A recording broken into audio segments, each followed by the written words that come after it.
Hello, everybody. All right. When you start a meeting, and most of the stuff that everybody who shows up in the crowd wants to talk about is not an agenda item, which means that the folks who are producing this back behind us with our television crew are kind of freaking out on where are you going and how you're going to get there. And I said, I'm not sure, but Father Patrick Russell is here from St. Dominic Catholic Church. And Father, I don't know that I've ever had a county council meeting, save one that we did at the Family Arena a few years ago with the trash transfer station, where I felt like we may have needed a good prayer. So I don't know what your best one is at St. Dominic, but I'm going to ask you to do that. So we are going to have our prayer from him. Terry Hollander is going to lead us in our Pledge of Allegiance.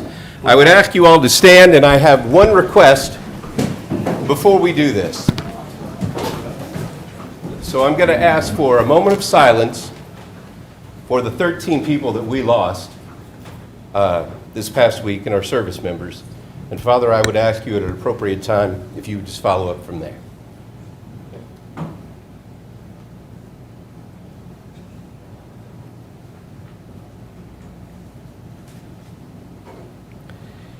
Heavenly Father, we thank you for the gifts that you've given us, those ways that you shower us with your love and mercy. We pray for all who are gathered here this evening. We pray for guidance in the matters at hand. Let us work together and encourage each other to excellence. Tonight, in a special way, we remember those 13 soldiers, especially Lance Corporal Jared Schmitz, whose life was taken from him last week in Afghanistan. Lance Corporal Schmitz, we remember you, we honor you, and we humbly thank you for your service. We pray that you live on through the loving memories shared by your family and loved ones.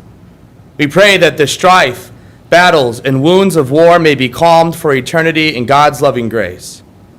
May you find rest at last and know that those left behind cherish your spirit, honor your commitment, send their love, and will never forget your sacrifice. We ask all this through Christ our Lord. Amen. Amen. I pledge allegiance To the flag of the United States of America and to the republic for which it stands, one nation, under God, indivisible, with liberty and justice for all. Thank you, Father. That was a good one. Please call the roll. Councilmember Joe Cronin. Here. Councilmember Joe Brazel. Here. Councilmember Dave Hammond. Here. Councilmember Mike Elam. Here. Councilmember Terry Hollander. Here. Councilmember Nancy Schneider. Here. Councilmember John White. All right, so with that, I would entertain a motion to amend the agenda to allow the county executive's oral report. So moved. I have a motion. Do I have a second? All those in favor? Aye. With that, I would turn the floor over to County Executive Elman. Thank you, Mr. Chairman, members of the council. I have a proclamation here for Lance Corporal Jared Schmitz and his family, and as you know, sometimes we do proclamations, and other times we do resolutions. I went ahead and prepared a proclamation here, but I think I've talked to everybody, and I know that all of you share the sentiments that I'm going to read here, and I will do that now. Whereas St. Charles County government today honors Marine Lance Corporal Jared Schmitz, who at the age of 20 has given his life in service to his country, and whereas Lance Corporal Jared Schmitz graduated from Fort Zumwalt South High School in 2019, then joined the United States Marine Corps, and whereas Lance Corporal Schmitz graduated from Marine Boot Camp in October 2020, where he was trained as an infantryman and was assigned to the 2nd Battalion, 1st Marine Regiment, 1st Marine Division, the 1st Marine Expeditionary Force. And whereas Lance Corporal Schmitz was stationed with the Marines in the county of Jordan and then recently deployed to Afghanistan to assist in the concentrated evacuation of American personnel and others from that country ahead of the President's August 31, 2021 deadline for American withdrawal. And whereas on August 26, 2021, Lance Corporal Schmitz and other military personnel were guarding a gate for access to the Kabul airport when a terrorist exploded a bomb that took the life of Lance Corporal Schmitz and 12 other Americans. And whereas Lance Corporal Schmitz leaves a legacy to St. Charles County of honor, integrity, pride in country, and pride in a job well done. And whereas Lance Corporal Schmitz was steadfast in his desire from an early age that he desired to serve his country, to make a difference. And whereas because of the supreme sacrifice made by Lance Corporal Jared Schmitz, the citizens of St. Charles County and the nation continued to enjoy the daily freedoms and democracy which our nation has so staunchly defended from its inception. Now therefore be it proclaimed that I, Steve Ellman, St. Charles County Executive, on behalf of the citizens of St. Charles County, Missouri, with profound sorrow express sympathy to the Schmitz family, and in tribute to our fallen hero, express sincere gratitude for the service and sacrifice of Lance Corporal Jared Schmitz. And I hereby instruct that the name of Lance Corporal Schmitz be inscribed upon the memorial walk at the St. Charles County Veterans Tribute Park, where we have honored many, many more who have previously given their lives for their country. And we all need to pray for the family. Thank you very much, Mr. Chairman. Thank you.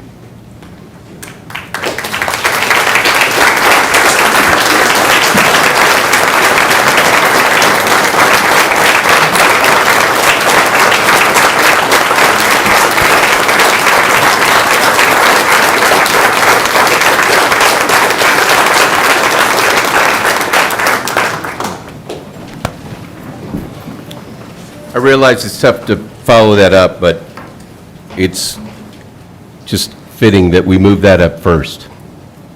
Mr. Chairman, Yes, sir. I'd like to make a motion to move up miscellaneous on our agenda so we can talk about a topic that's happened in my district. Second. I have a motion and a second. All those in favor? Aye. All those opposed? Miscellaneous is on the table. Mr. White, it is As to most you. of the council members know and is aware of, a disaster that's happened in my district in Heritage Subdivision to a family that's no less severe than a fire or a flood or a tornado. Unfortunately, their home was built on a hillside that has slipped away, and their home is no longer inhabitable. This family lost so much, they spent thousands and thousands of dollars trying to stabilize their home, and unfortunately, did not work. So the county has been working with the family and now the finance company, and we're just waiting for the finance company or somebody to come forward, take an application to demolish the home, so this area can be somehow restored and the blight is gone. There's a lot of people here that's really disillusioned and upset that things aren't moving faster. It's to my understanding that we're just waiting for an application for demolition. And Mr. Hurlbert has been following this for months and almost, how many years, Mike? Over a year. Yeah, so would the people like to have Mr. Hurlbert get up and explain where we are with this situation?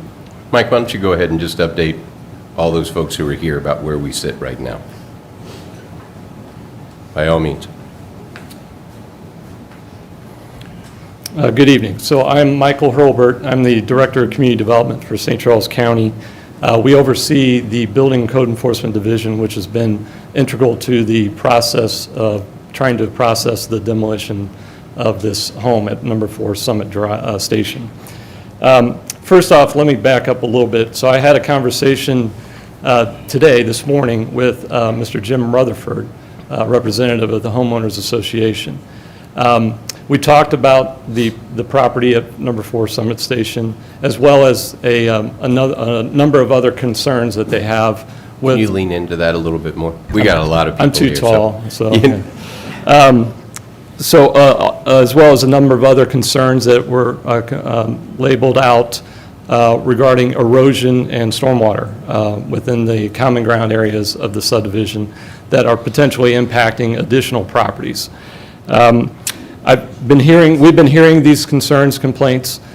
We've had members of our highway department who oversee the maintenance of the storm sewer system, have inspected many of the locations that were brought up.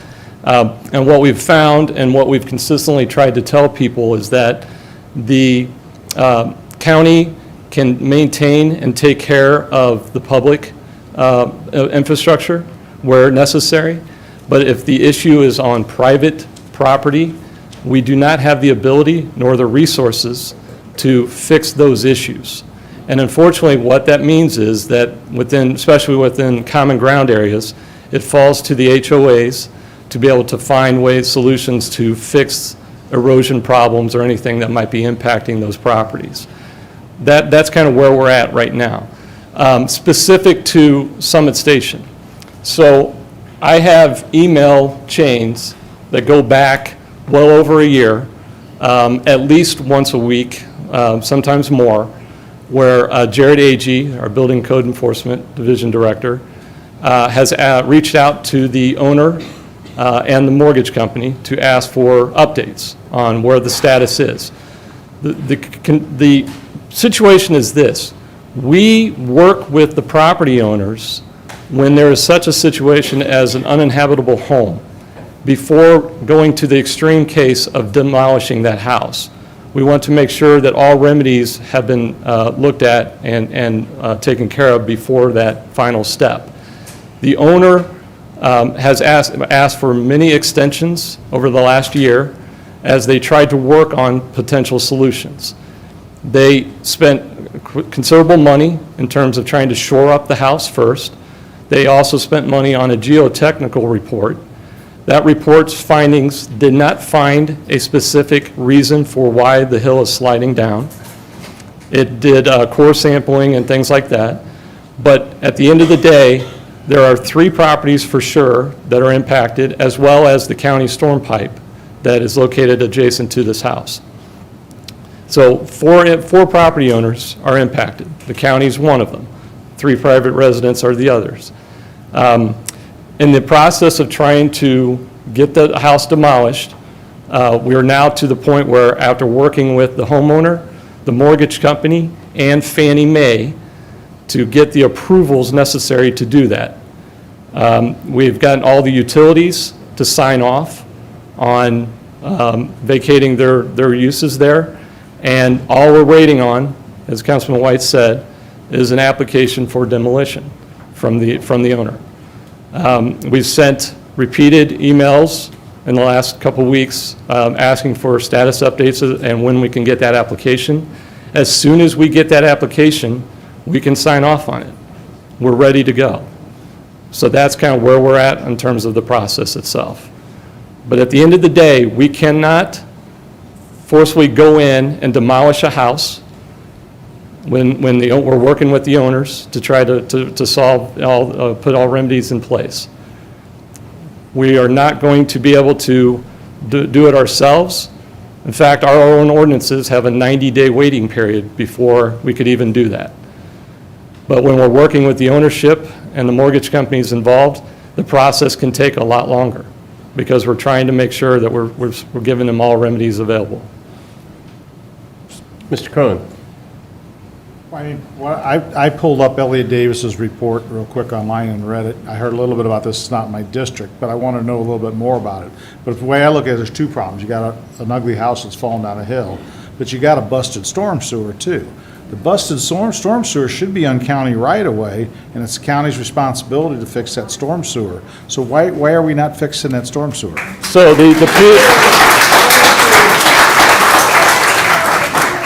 you have a hillside sliding down. You're asking the county to go in and dig up a significant portion where that pipe is. You're removing dirt downhill from a slide. You're actually going to accelerate the demolition of that house faster. You're going to make it more unsafe. We have to wait till that house is demolished before we can go in and actually do that work. So we've been waiting for that demolition to occur, and then Highways is going to go do that work. So storm sewer's on the back side of the house, on the Yes. downhill side? It's on the side and goes down through the back. Yeah. Mr. Brazel. Mike, I'm just curious, when we demolition houses down on the river, because they're in the floodplain, right? Correct. And so how do we go about that process? And if in fact there's a house in a community that's falling apart, and it's unsafe and it's an eyesore to the public, why can't we start the court process and just demo it and put a lien on the, I guess there's no lot to liens, but I mean, if it's a situation where it's unsafe and it's a county pipe, why wouldn't we just start through the process? And if whichever one happens first, why don't we just take care of it? So properties in the floodplain, typically what has happened is those have been abandoned. So we're working with no owner, no mortgage company. There's nobody to work with.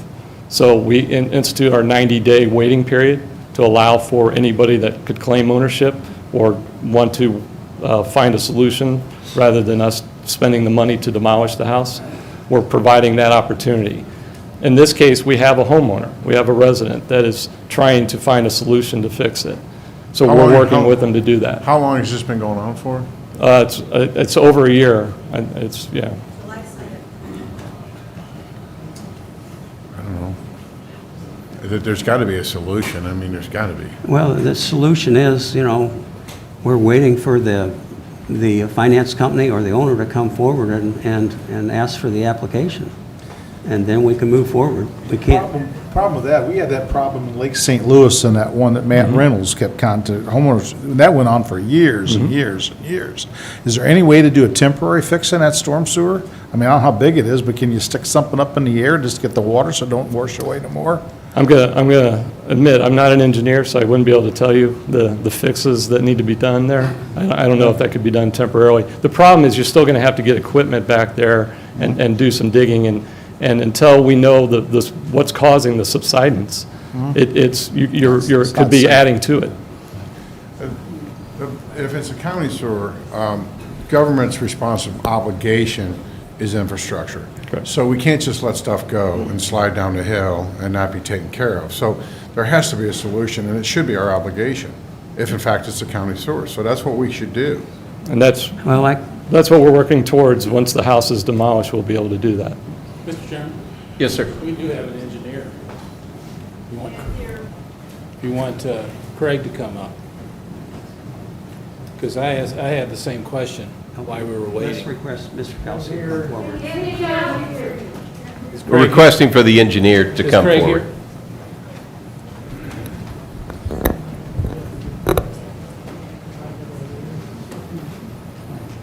I think Mike summed it up pretty well, but I'll be happy to answer any questions if I can. What do you want to ask? Me, I would ask if it's our obligation to maintain our infrastructure, are you saying that the house is in the way of making a correction on the pipe? The house is not in the way, but the damage that is being done to the house is being done to our storm sewer, and it continues. So even if we were to go in there tomorrow, which we can't do because unfortunately, the easements that we get granted aren't wide enough to do a major dig up like this, we're going to need to get additional easements from the adjacent property owners. But even if we were to go in and fix it, my guess is that we would be back in there shortly thereafter to fix it again because it's moving. I mean, the whole hill is moving, and our pipe is not going to keep that hill from moving, so it's going to be continued to be pulled apart. It's going to be continued to cause, not function the way it's supposed to. So it's better, like Mike was saying, if we get most of the work that's going to take place in there out, because the heavy equipment's going to be in there to tear down that house, which I'm sure the hill is not going to respond to that very well. So once that's all done, then we can go in and repair the pipe and hope that it will last for a while until the movement, gets to the point where, again, causes problems with it. The other option we would have would be to get rid of the pipe and make the water flow above ground in an open ditch, but I'm not sure that would be something that the neighborhood would want. So we're going to we'll repair the pipe and see how long it lasts. Any other questions? How many homes are on this hill? There's 3 that are being affected that I know of. It's a cul-de-sac, so I don't know if it was an area where the developer tried to get a few more lots and maybe should have chosen not to, but whatever the reason, it's definitely a problem. The ground moving is a problem. Any other questions from the council? Just a Or comment. comments? You know, Mr. White? This is a disaster. Yes. But it's a small disaster, so FEMA's not going to come in and help these poor people. Can you lean into your microphone? Yes. I said, this is a disaster that happened to this family, or three families, actually, but the one family is the most impacted. And it's no less tragic than, a hurricane or tornado that came through. But the federal government, it's so small, they're not going to come in and help. That's the sad part about it. Mr. Chairman? Yes, sir. Mike,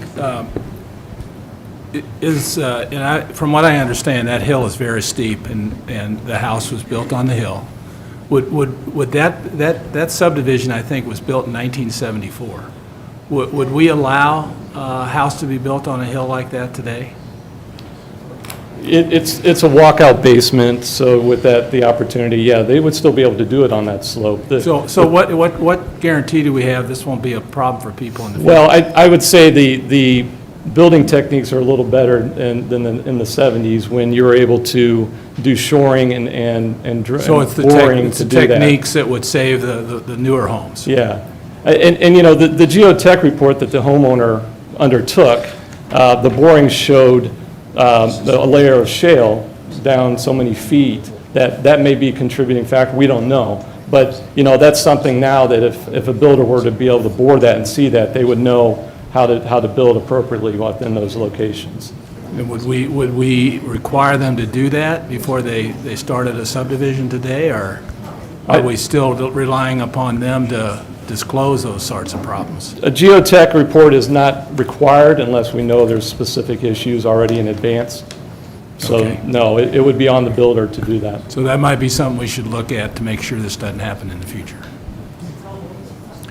Are there any legal proceedings that we can take to speed up this homeowner signing off, or the mortgage company signing off on the demolition of this home?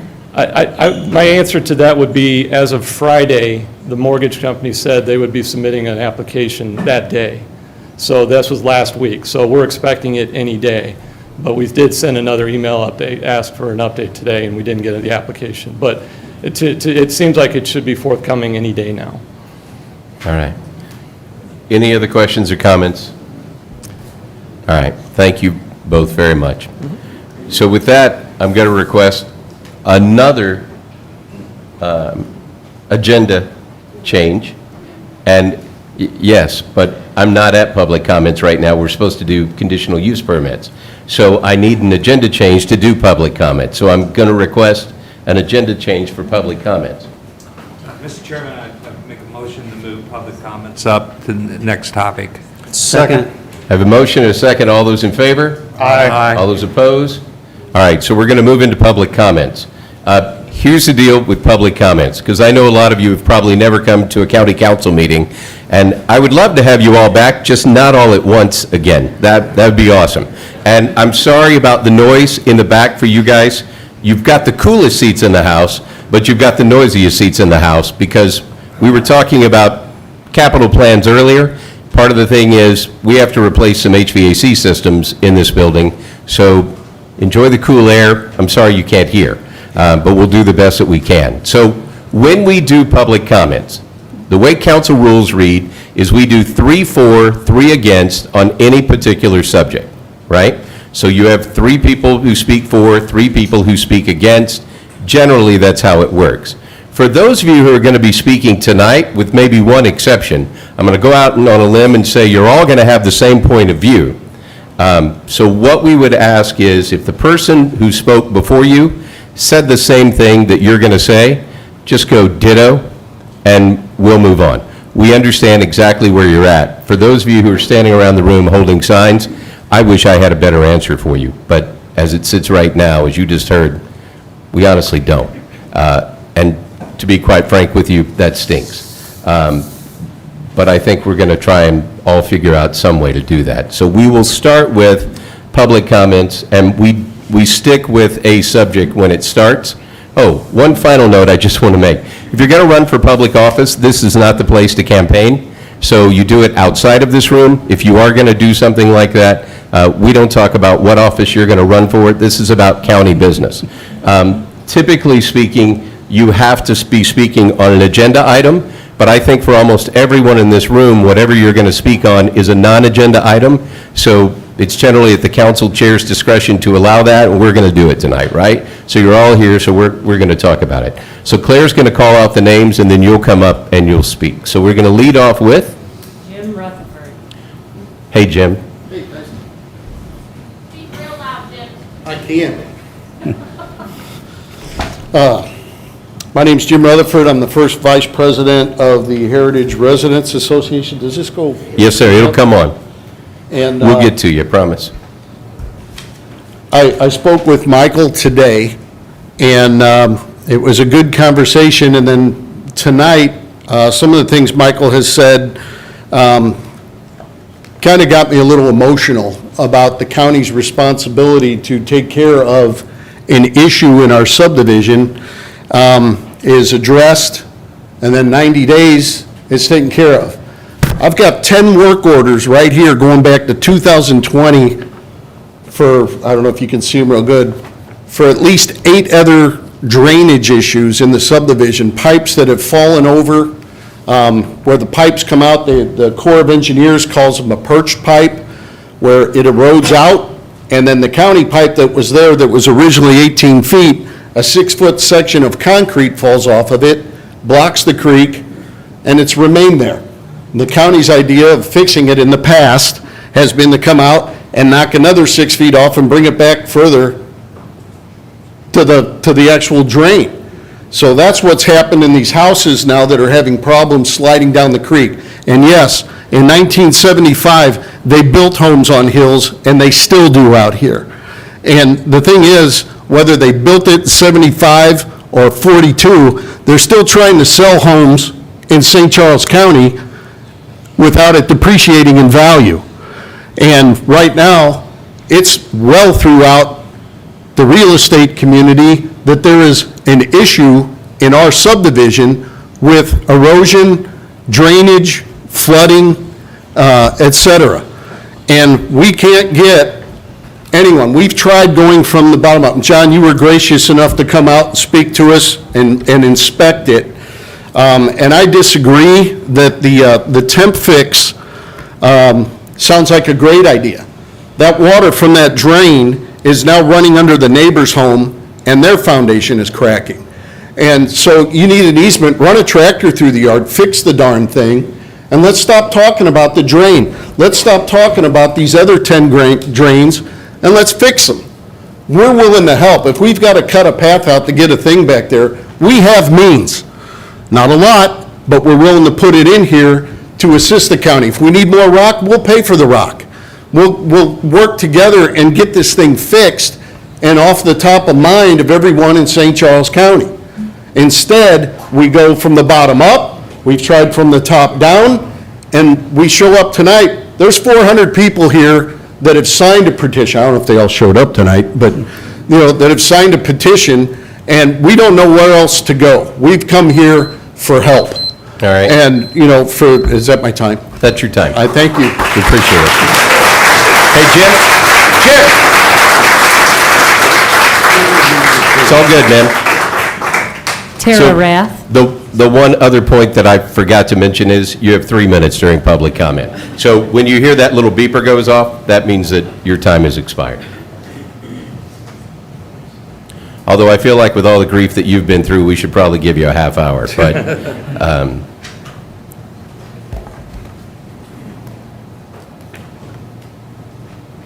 I'll just leave that right there. My name's Tara Rath, and I live at 5 Summit Station. So you talk about 3 properties, I'm the 5th.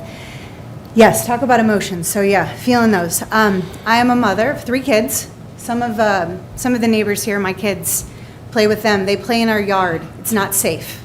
We have a broken storm sewer that is in between number 4 and number 5. This is what is adjacent to the back of my property line. It's not on my property, it's on number 4. That is your perched pipe. It's a 20-foot hole, right? John's seen it. Many of you have seen it. Okay, I gotta just breathe for a minute.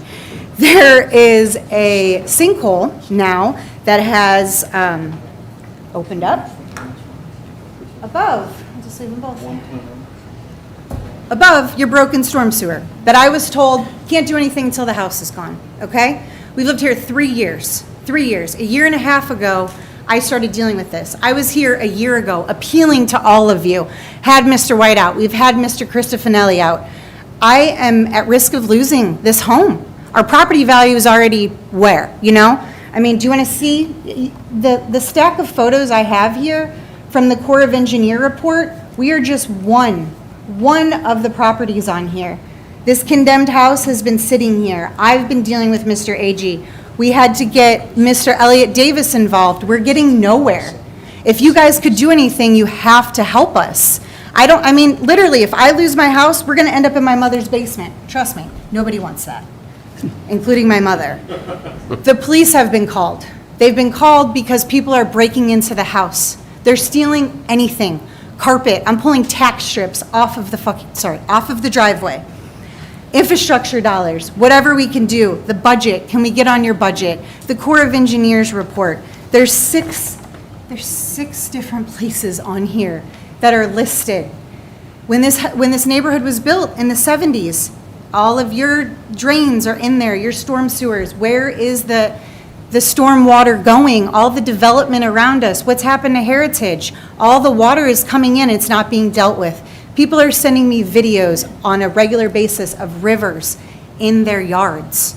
I really don't know what else to go, honestly, I don't. But I can tell you that no individual homeowner should be responsible for putting forth resources to correct, a global problem. This is much bigger than me. But you know what? I got all these people here. I have 408 signatures here that I will leave for all of you. And it says, please address these issues. Please help us. I think I've covered it all. I mean, I feel like there's more, but I was told a year ago by one of your employees, I won't call him out by name because I already have, that they would pull a light easement, that they would repair the storm sewer, that it would be fixed. He then told me that he got put on probation or in trouble for telling me it was going to be fixed. So that's what I got.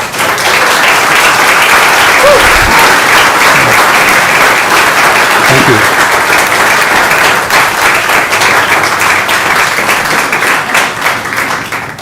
Deborah Robbins.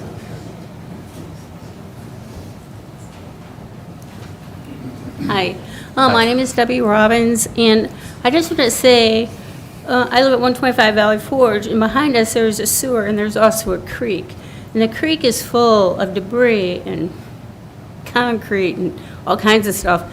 And when you came into Heritage, they fixed, and they took, they put rock down, and they, I guess Gettysburg and Gettysburg Landing, and they put a lot of rock and they took a lot of debris away, but they didn't keep going and continue like behind our houses. And if you went that way, you would get behind our houses. So I just want to know, like, who's responsible for the sewer and the creek back there? Is the county responsible, or is it the subdivision responsible? I mean, if they come and get all that debris from the front, why can't they just keep going and, you know, finish the job? That's all I want to know. Thanks.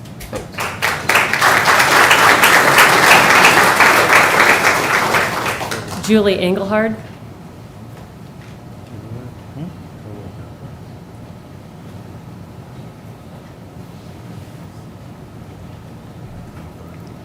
Hi, I'm Julie Engelhard.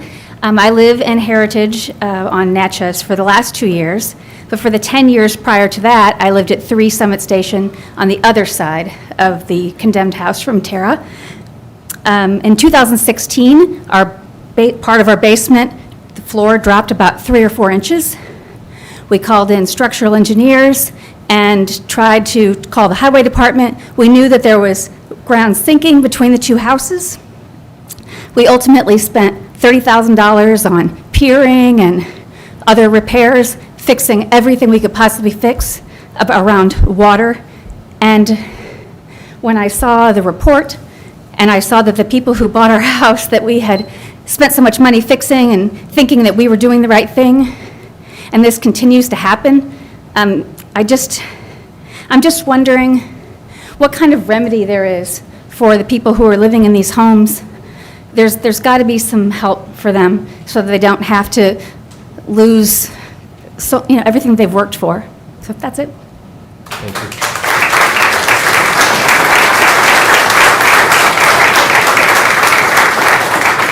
Frank Rosner. Frank? Oh, there he is. Take your time, man.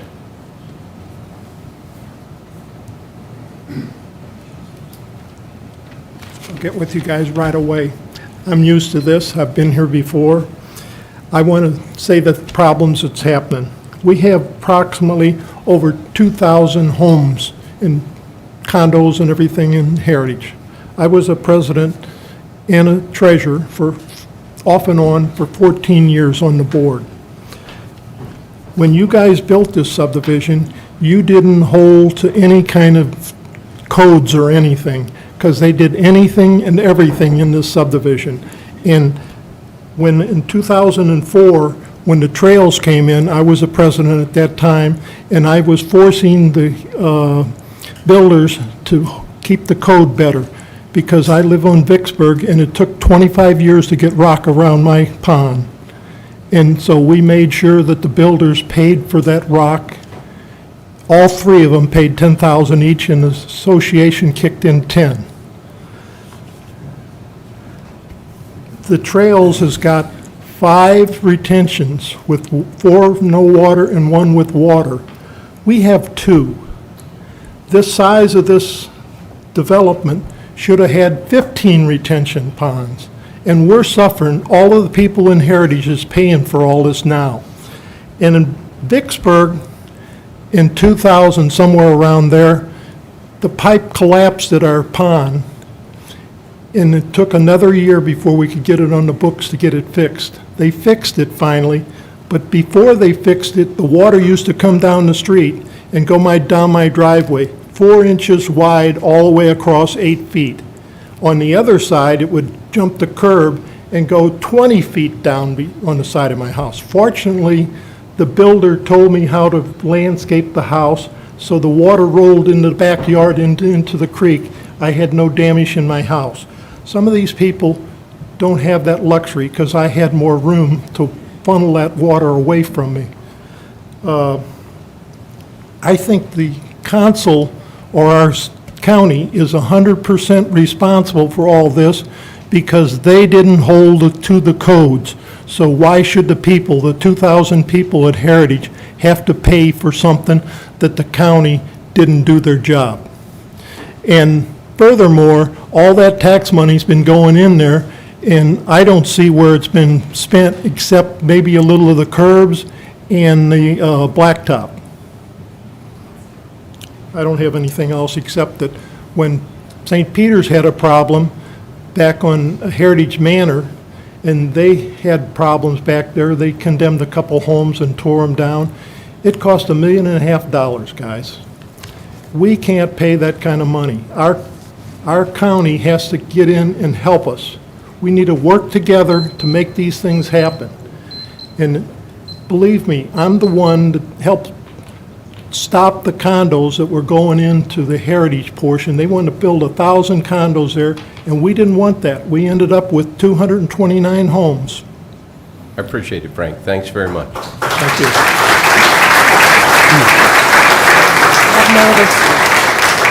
That's it? I have no other speaker cards on Heritage. All right, so I want to do this because I know a bunch of you are here for Heritage. That's all we have going on Heritage tonight. You guys are free to stay for the rest of the evening. I know it's warm, and I know you can't hear on part of it, so sorry about that. But you're welcome to stay, but if you want to leave, you're free to go at this point, because there won't be any more discussion on this particular topic. But you're welcome to stay if you want. Thank you for taking us early.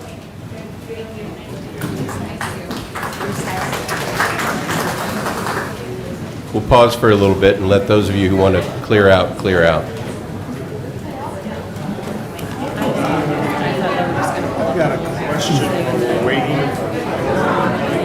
I didn't realize. You're not going to be all able to public hear. comments.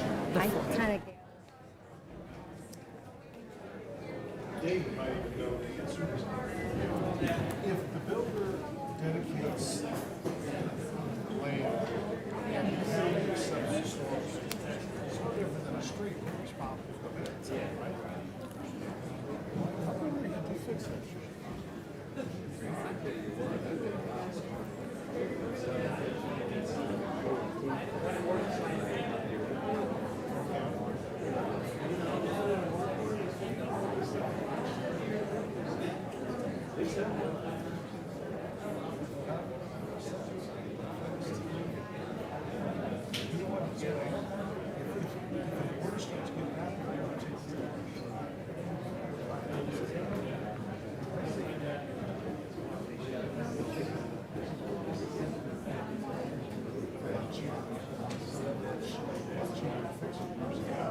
Did Joe get his question answered? Yeah. Okay.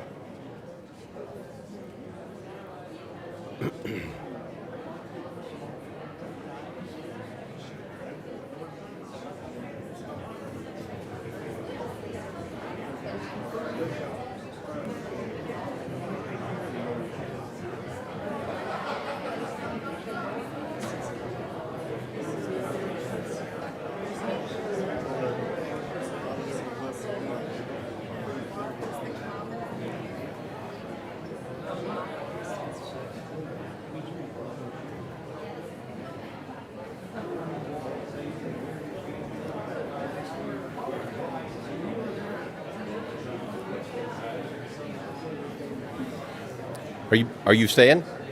Okay. Thanks, Mike. All right, so with that, we'll give a second for the door to get closed so you can hear again. We're still on public comment. We just took a little break on that one. All right. So you get a hug out of it. So that was worth it right there. So that's the best thing that's happened all night since the prayer. All right, so next public comment. Regarding COVID, Robert Gazelle. There you go, Robert. Hey, before you start, I just want to let you guys know, because sometimes when people come and they do public comment, they think this is debate. This is not debate, right? So you have 3 minutes to air whatever you want to air, but we don't back and forth with you, so it's not an ongoing discussion. So if you ask a question that you want an answer to, it's going to be rhetorical, because we're not going to answer you at this point. I just want you to know that before you start. Otherwise, sometimes it's good to know the rules of the road, right? Are you ready? Ready. Fire. Hi, I'm here because I'm against the mask mandates as well as the vaccine mandates. Right now, the vaccine, according to VAERS, has killed over 13,000 people, permanently paralyzed over 16,000, and this is something we're talking about mandating. To me, that's murder. When you're talking about making people get this shot when they don't want to get it, when you know it will kill, it will paralyze, it will cause heart attacks, and we're going to mandate that. That's euthanization, that's murder, and people aren't going to have it. As far as the mask, give me a break. Right now with kids and vaccines and masks, the science is there showing the science, the masks don't work. The masks don't work. The CDC study came out and said they help 1% more. With the kids, there's tons of things wrong with this. They can't see their friends, their teacher. They can't communicate. They can't breathe. They're having headaches. They're breathing in CO2 all day. And this is common sense. And because the CDC says don't worry about that, we can't have that. This is the point in time where we need to start researching data. Just taking the CDC's word for everything they say, we're running into a lot of problems. My child was hurt by vaccine. She's got seizures the rest of her life. And the only reason she's going through this is because she couldn't get into daycare without her vaccine. So if that's something you guys want to mandate on people, I'll really seriously think about that.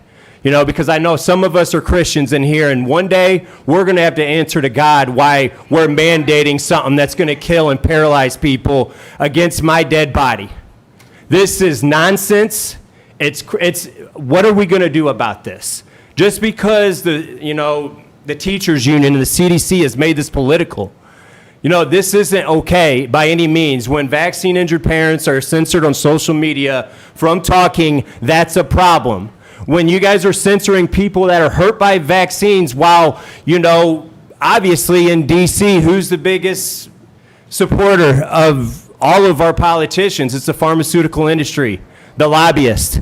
They're in these people's pockets, and this is something that we all are going to look the other way from and just call it science because they say. This CDC, half of their money coming in is through Big Pharma, the same with the World Health, the same with everybody.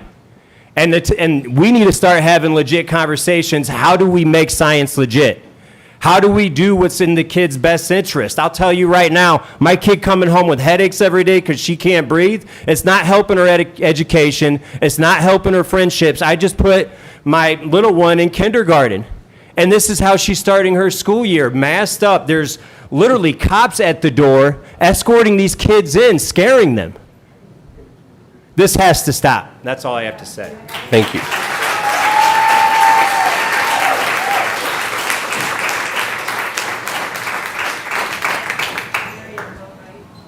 Mary Ann. And all my questions will be rhetorical. Thank you. I'm I Mary know Ann you Bowman. know how this works. I've been here before.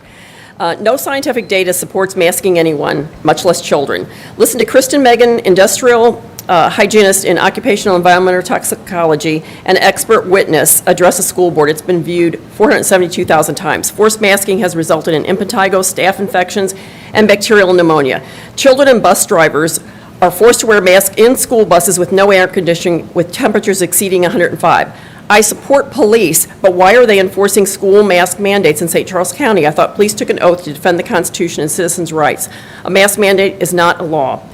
How many lost school days have students suffered due to the unnecessary quarantining? Contact tracing is an invasion of privacy that says you're guilty of a virus, whether you have it or not.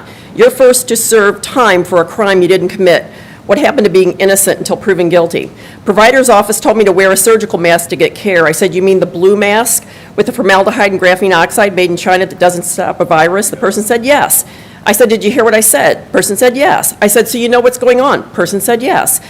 I went to the front desk, refused the mask. Employee leaned over quietly and said, you're preaching to the choir. They force us to do this. Medical personnel are bullied to take the experimental biological and contribute to harming patients. Our family friend recovered from a quadruple bypass and was diagnosed with cancer. They refused her chemo until she submitted to the COVID experimental biological. This unholy alliance between big pharma, doctors, and hospitals needs to be investigated. It's no longer about health care, it's money and power. We need a review of our health department. How many elderly died alone in nursing homes, unable to be surrounded by family? How many died and were unable to have more than 10 people honor them at their funeral?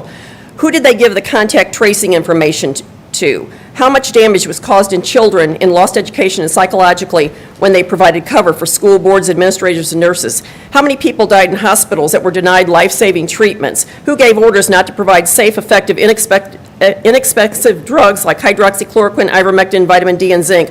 Which hospitals told patients to go home and come back when you're really sick? A virus replicates daily. By the third or fourth day, you're probably in respiratory distress. How many patients were put on ventilators and died? Did any hospitals falsify legal documents by putting COVID as a diagnosis? Any decent moral society would never tolerate this type of child, elder, or patient abuse, fraud, and medical tyranny. These are our most vulnerable, and we must be their voice. We must support doctors, nurses, employees, and military being bullied to be part of an experimental biological gene therapy to remain employed. Dr. Robert Malone, who created the mRNA technology, said it should never be put in a human. This is a call to action for every person in this room to shine the light of day on evil and to destroy it. Those who knowingly and willingly harmed others should be charged with crimes. I'm going to leave you with Luke 8:17. Nothing is hidden that will not be made manifest, nor anything secret that will not be made known and come to light, and we are to do that. Thank you.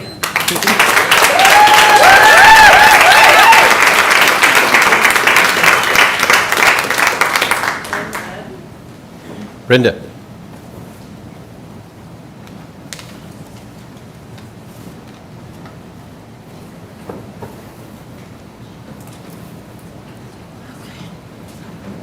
Somebody left their picture. Thank you for letting us come tonight. I'm Brenda Webb. Can you speak up? Yes, I'm Brenda Webb from St. Charles, and I'm speaking on policing policy. And I debated long and hard about how to present this to you guys. I printed off pictures of kids, some of them that we have seen in recent news stories from this beleaguered country.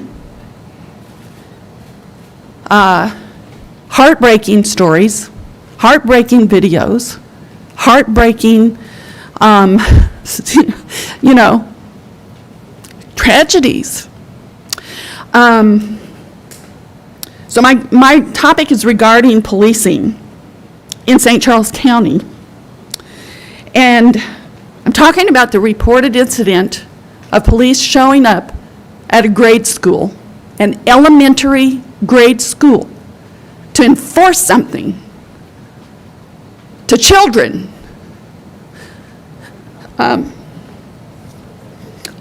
I couldn't believe it. I could not believe it. I'm not going to show those pictures, but I'm going to show you one more.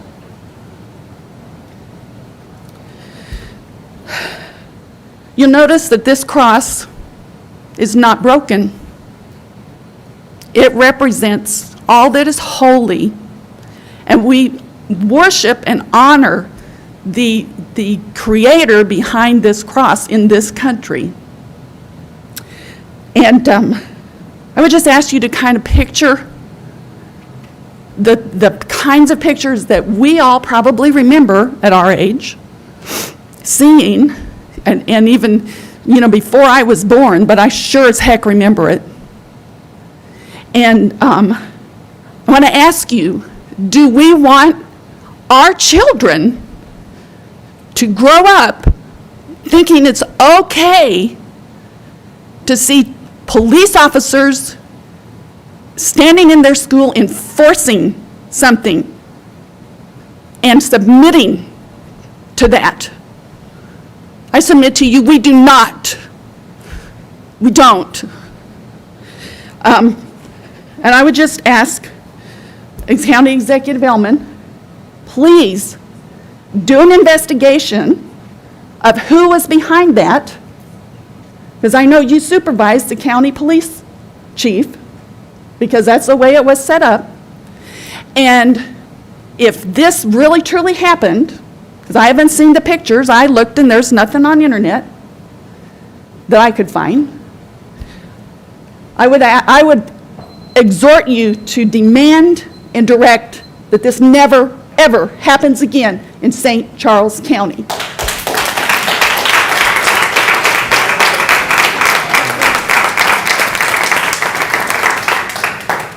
Thanks, Brenda.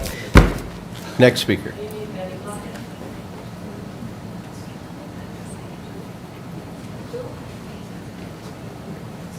Hi there. So we actually have a few things we'd like to show you. These are the hospitals all around our county.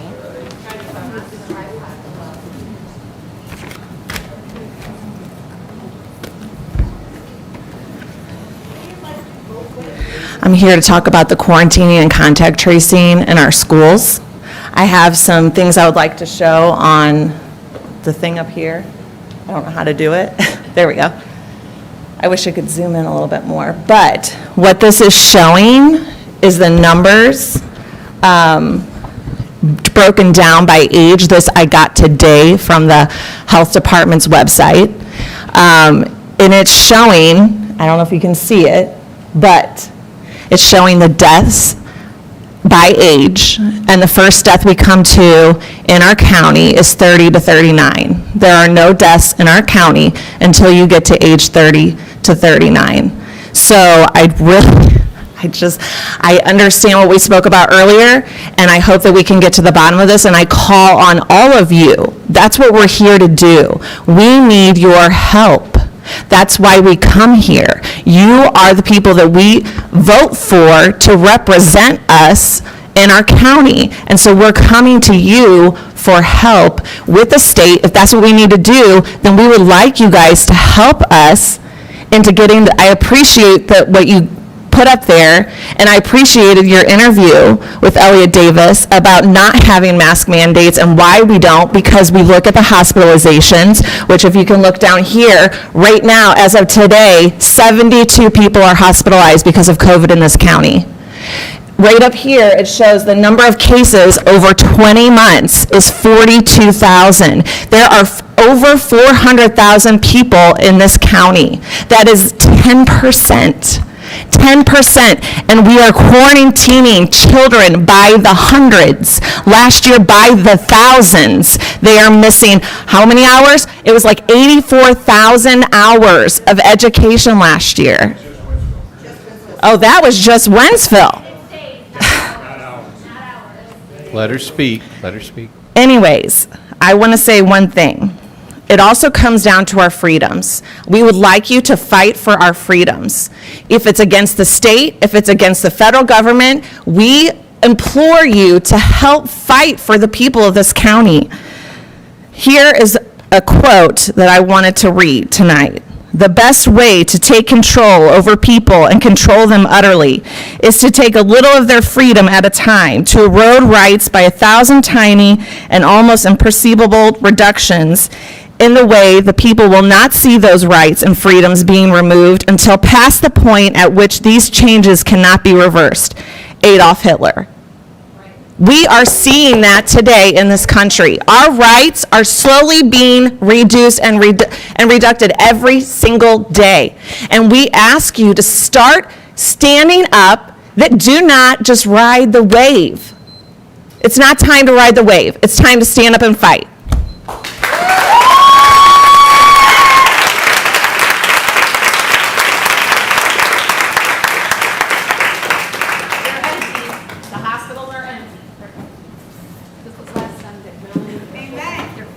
Melanie?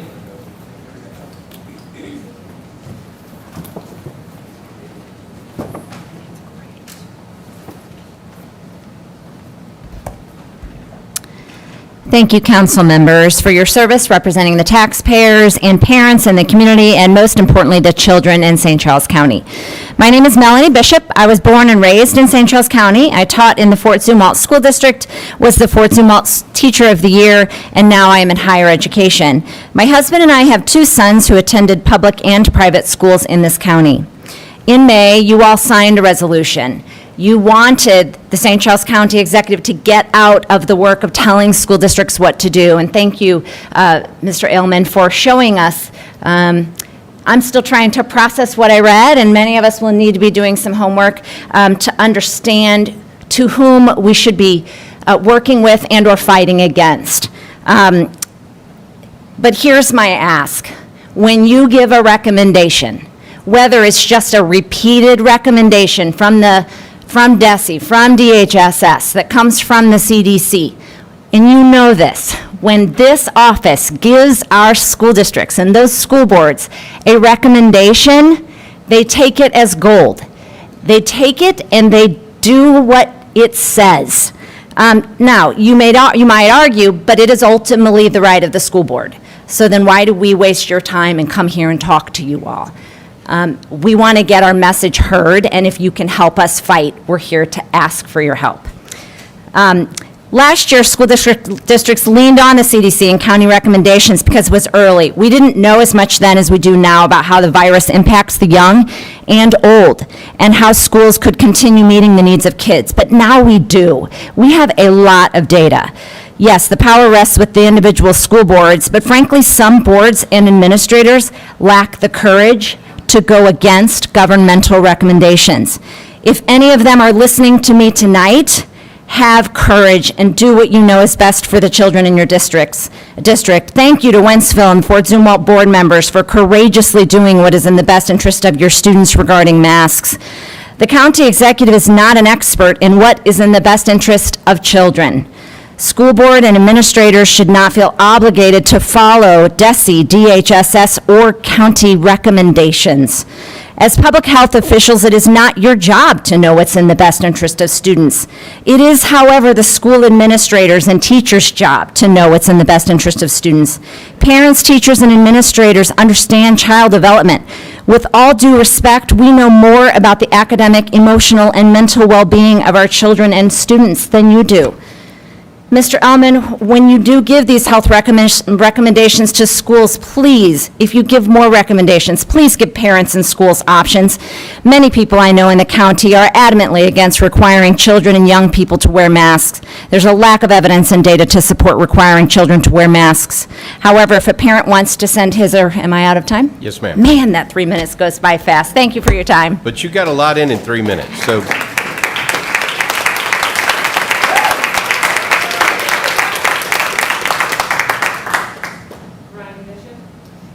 I'll ditto these ladies, they stole all my material, so I second that.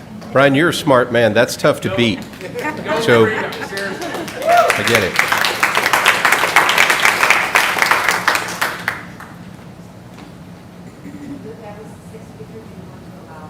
How many do you have? So I entertain a motion. All those in favor?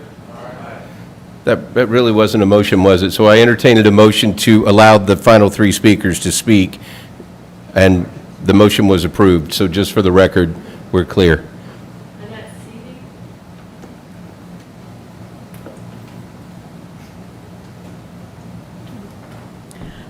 Good evening, I'm Annette Seavey, and I live in Mr. Brazel's area. So a lot has been said about school buses, and there was even a school bus driver who got fired last week, and because the temperatures inside the school bus were over 105 degrees.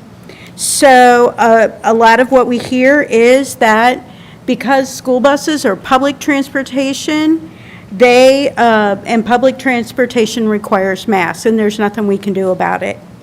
So a superintendent, Mr. Deckard from Nell Holcomb School District, did a little investigation, and that is a school district here in Missouri.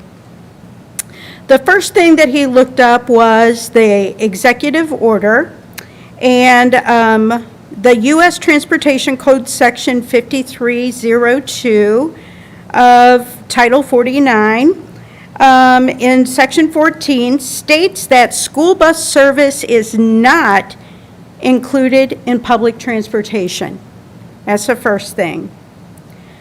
The second thing is that he asked Senator Holly Rader, I don't know if it's Rader or Ryder, to look into this also. She did, and she reached out to DESE because a lot of school districts, and I was even under this impression, would lose funding if they did not require masks on the buses. And Senator Rader reached out to DESE, and she asked them to determine if that was true, that there would be a loss of funding for school transportations.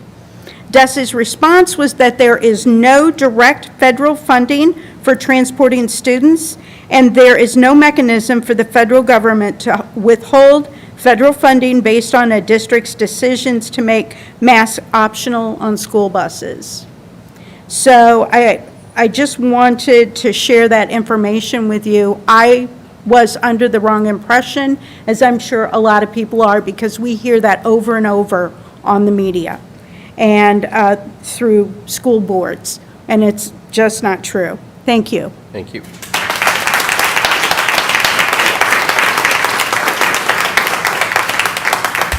Lindy Williford.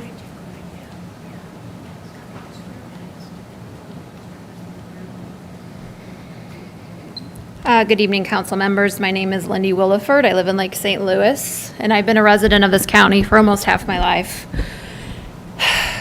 I'm a little angry, so I'm going to try to be nice. But for 18 months, parents have been stuck inside a loop of government finger-pointing, while our children have lost an education and their rights to freely breathe. And tonight, we all saw it. We all saw the back and forth between government agencies saying, nope, it's you, nope, it's you, nope, it's you. It's ridiculous.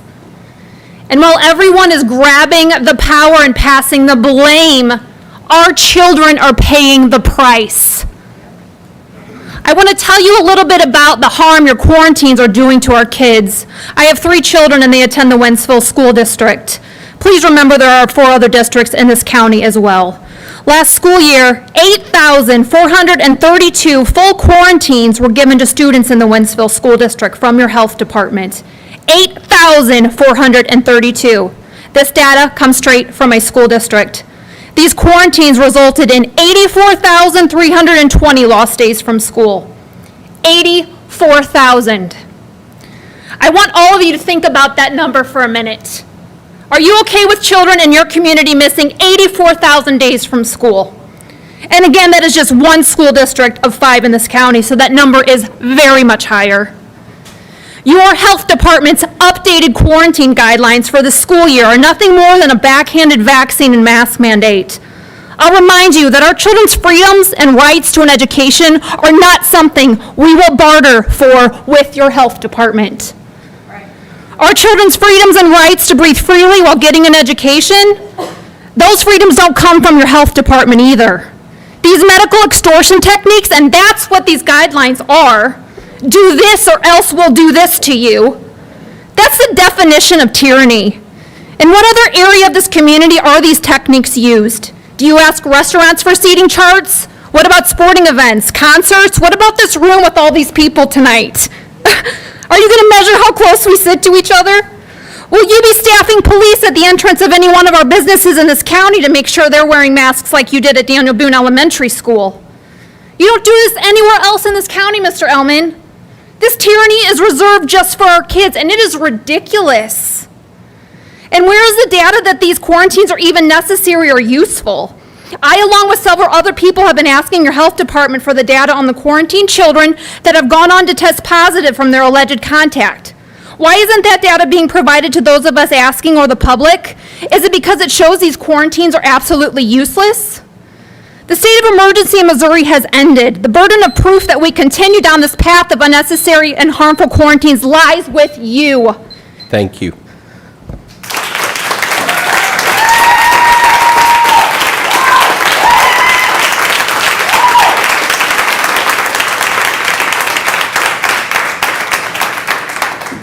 Haley Hercules. Good evening. I think what we have all learned over the last 18 months, here's the deal. COVID, it's a virus, right? Viruses spread. That's a guarantee. That's just what they do. Our county executive clearly stated that policies and decisions made as it relates to COVID will be based upon hospitalizations and deaths within our community. Why are we not doing this? I implore the county executive, whom we elected, to demand the data from the health department that justifies these outrageous numbers of quarantines within our schools. As Lindy said, it's not happening anywhere else, not in restaurants, not Rock and Jump, not anywhere else, just our schools. These quarantines are costing our children valuable weeks and for some students months of learning. As current quarantine guidelines stand, in-person school will not be sustainable. That's even with schools that have masking mandates. Read the guidelines for the quarantine, contact tracing. It's absolutely ridiculous. Why do we continue to punish and harm our children when they're not the ones at risk? They're not the ones in the hospital filling up ICU beds. As of today, there have been 0 deaths, thankfully, for our adolescents and our children within our county. Obviously, you have that data. You're aware of that. Our county presently has 72 citizens hospitalized due to COVID, which is a mere 0.018% of our population of the county. Do you feel that justifies mass quarantines, which are resulting in no positive cases for our students in our schools? Absolutely not. COVID is not spreading rampant through our schools. That has even been acknowledged by multiple sources, including the CDC. Where's the child and adolescent suicide data within our county? Has our Department of Local Health reached out and gathered data from all the resources that are available to children regarding mental health support? Shouldn't this be a factor you're considering? We are literally punishing children for everyone else being sick. Their academic scores are and will continue to suffer if we continue to quarantine healthy children. Enough is enough. The county executive needs to do his job, and that's go to work for his constituents. Stop attacking our children's quality education. It's time for you all to stand up for the very constituents who voted for you and put you into office, that and do the right thing for our children. I implore you to lobby for change at the state level rather than hosting a radio show and attacking your local Board of Education members. Perhaps work with the local school boards instead of battling against them. Be accountable, be a leader, know your job and what's best for the people of St. Charles County. Stop taking the easy way out and by doing nothing. And Mr. Elam, with all due respect, I sat here for hours, and you're going to sit here and thumb through your paperwork instead of paying attention to a speech. Disrespectful. I heard her.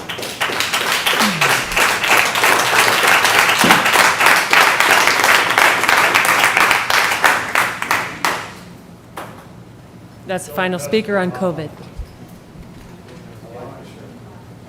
It's disgusting. You're a rhino.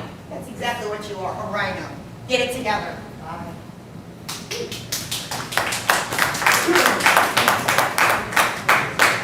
Next speaker.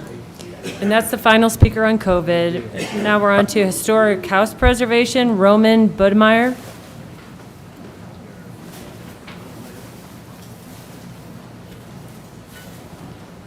Thank you. I'm Roman Budmeyer, and less emotional subject here. It's still very vital importance to the county. I'm looking at the number one aspect of this county is really the city of St. Charles and the historic homes that are within it and surround it in the county as well. And one of the things I want to bring to the county's attention is the need to start preserving those homes, these historic buildings that are getting torn down for another quick trip, as if we need 100 more of those, and or a little strip mall that go defunct as well quickly, and another eyesore later on, which happens almost every time. So I'm asking to start creating a program to preserve these historic homes that are, let's say, outside the historic districts of St. Charles.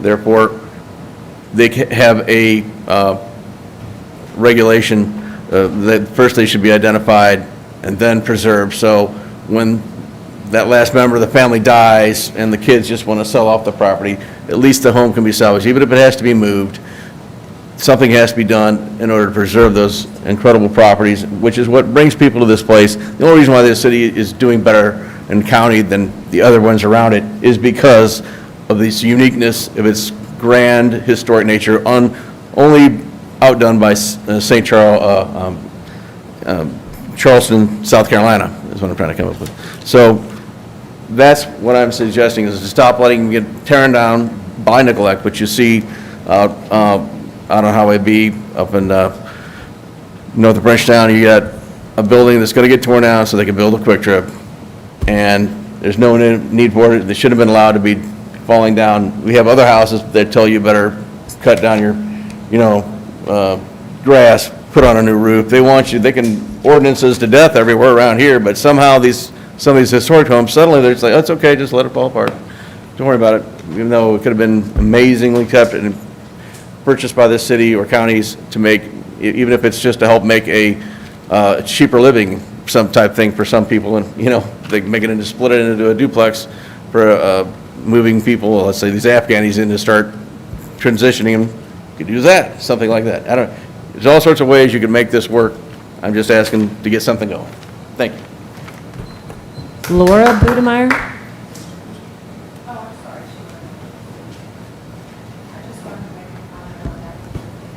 Okay. Hi, I'm Laura Budemeyer, and I'm with Protect Historic St. Charles. Typically, we operate in the city of St. Charles and on the historic districts, and we advocate to protect the historic character and architecture of the city. However, it's come to our attention that a significant building at Highway B and 94 is scheduled for demolition for what is believed to be a Quick Trip. Now, there's been many mistakes made in the county in regards to preserving the historic nature and beauty of our county. And this is on a corner, and corners are very important to human consciousness, in our memories, in our collective consciousness of memories of what has been here. And when you tear down something like the Schaefer Mansion, which has an astronomy deck on the roof and a ballroom on the 3rd floor, and was described as the most beautiful building in 1878 in St. Charles County, you do the county a disservice. When you tear down a corner building like that, you tear not only the hopes and dreams of our ancestors down, you tear down the history and what makes our country great.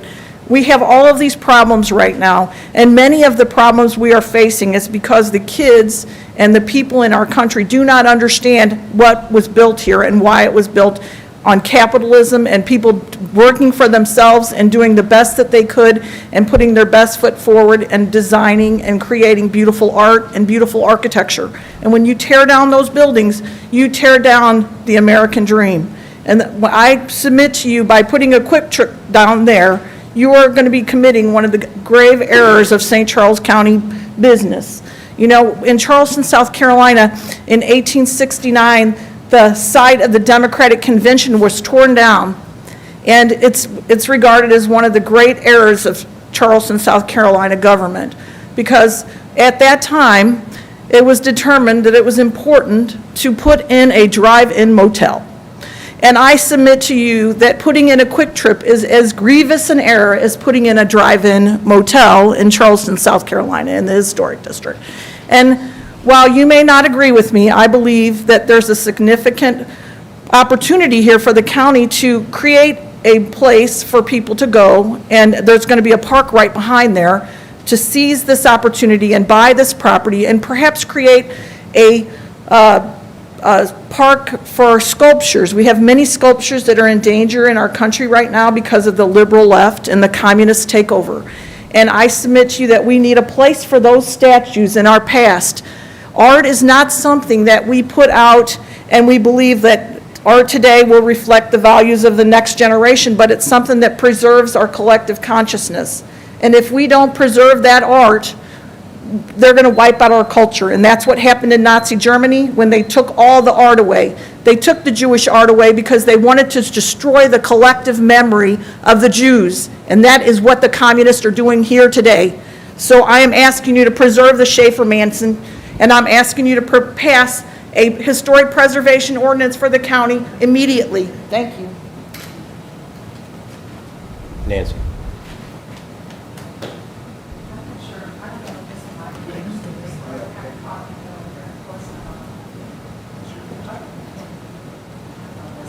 I'll just talk about it.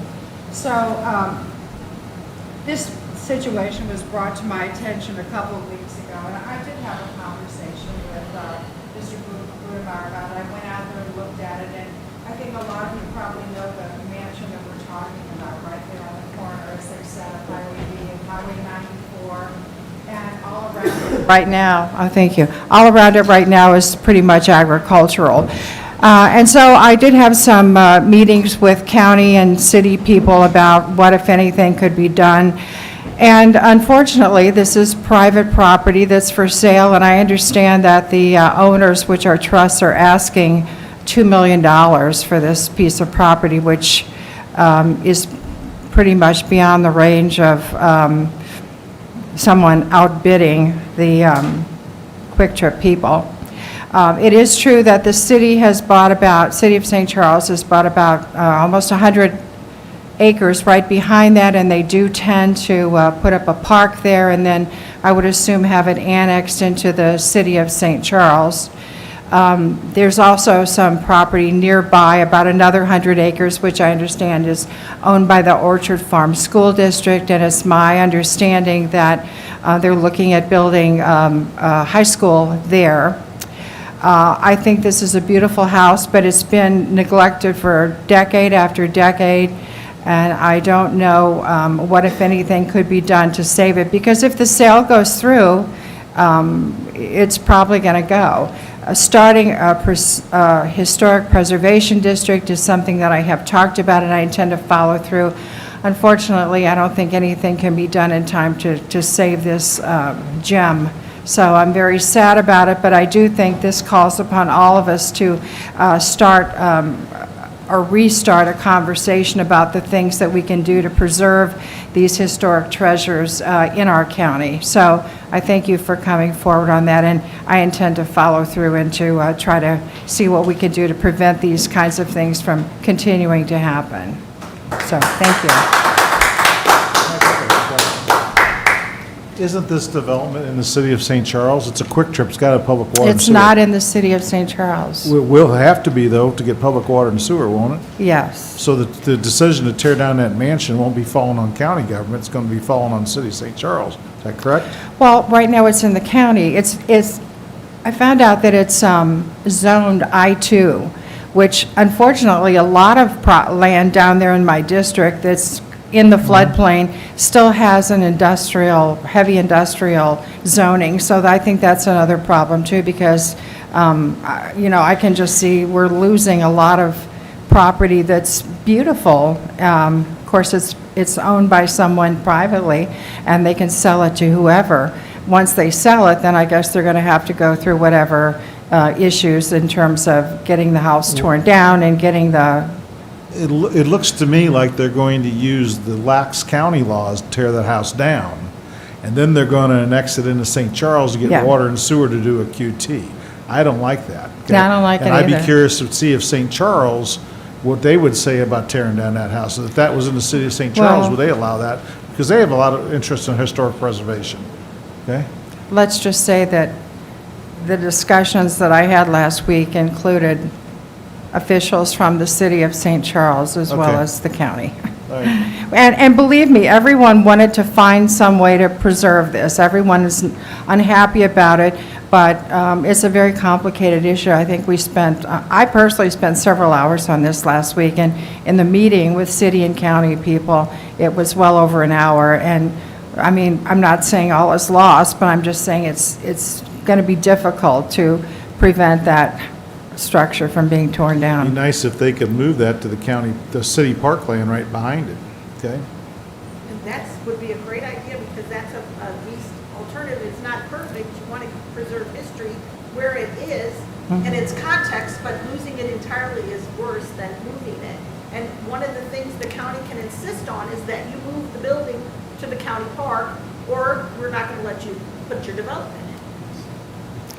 I'll let you guys follow up We'll on that continue the discussion. Thank you. Thank you.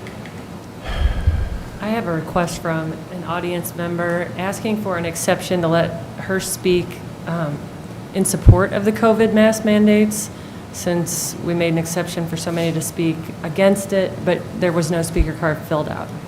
Do I have a motion to allow? Motion. Do I have a second? Second. All those in favor say aye. Aye. All those opposed? Yes, ma'am. There's nobody here to contradict you, so. I probably won't get mugged in the parking lot either, which is a little more reassuring. I had no intention of speaking, ladies and gentlemen, and so I apologize that I'm a little discombobulated. My name is Amy Robertson. I am a parent in the Fort Zumwalt School District of 6 children, 2 of whom are profoundly deaf bilaterally. They also have autism and severe ADHD. I also have one son with severe asthma, which triggers his epilepsy and grand mal seizures. What you have to understand is that what a lot of those people said is exactly right. Students are missing out of school, and this continues to happen for children who are medically vulnerable, who are in mask-optional schools. They can't go in person safely because their peers are not masked. And as we all know, the mask is not so much to protect me, it's to protect those around me. And when others are not masking, those children with medical vulnerabilities cannot be present in school. And I understand so deeply what you're saying, that we haven't had a lot of kids die, but I have to say that's a freaking low bar. Like, hey, Johnny's not dead, so that's okay. It's not okay. We have a lot of people who survived polio that will tell you they would have probably preferred not to have gotten it in the first place, because that iron lung and those inabilities to do all the things everybody else could do that resulted as a side effect of having polio, they would probably prefer not to have it. I'm not asking for mask mandates. I'm not even asking for all the crazy stuff that everybody seems to think we want. What I'm asking for is for you to consider creating a task force built up from people who are willing to listen from both sides of the aisle, to come together, to share our points of view, to share where we're coming from, to really hear each other, and to find ways that we can create compromise. Whether it's we choose your child is going to go to a masking class, or your child is going to go to a mask optional class, or we create mask optional schools and masking schools with the same understanding that we had when we chose virtual, right? So if I signed up for virtual, my kid was going to have to stay virtual. We have to find compromise because COVID's not going away, and school right now is not safe for my children. I am also a BCBA. I work with First Steps children. These would be children birth to 3. Children who are on my caseload already have medical vulnerabilities, and they are too young to vaccinate. If somebody were to tell me that the only way to keep my babies safe on my caseload was to strap on a hazmat suit, I would do it. It's inconvenient, it's uncomfortable, and if it's all I have to do to keep those babies safe, I'll do it. I don't mind the idea of looking back and going, that might have been a little overkill. I would much rather have that than go, which casket is best for Molly? So before you shut down all compromise, all willingness to protect these children, please understand that not being medically vulnerable does not make another child more elite. It just makes them more lucky. Thank you.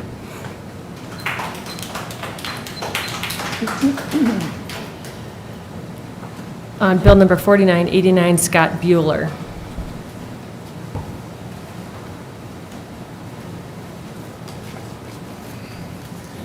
Good evening, Mr. Chairman, members of the council. My name is Scott Bueller. I'm with the law firm of Guinness and Bueller.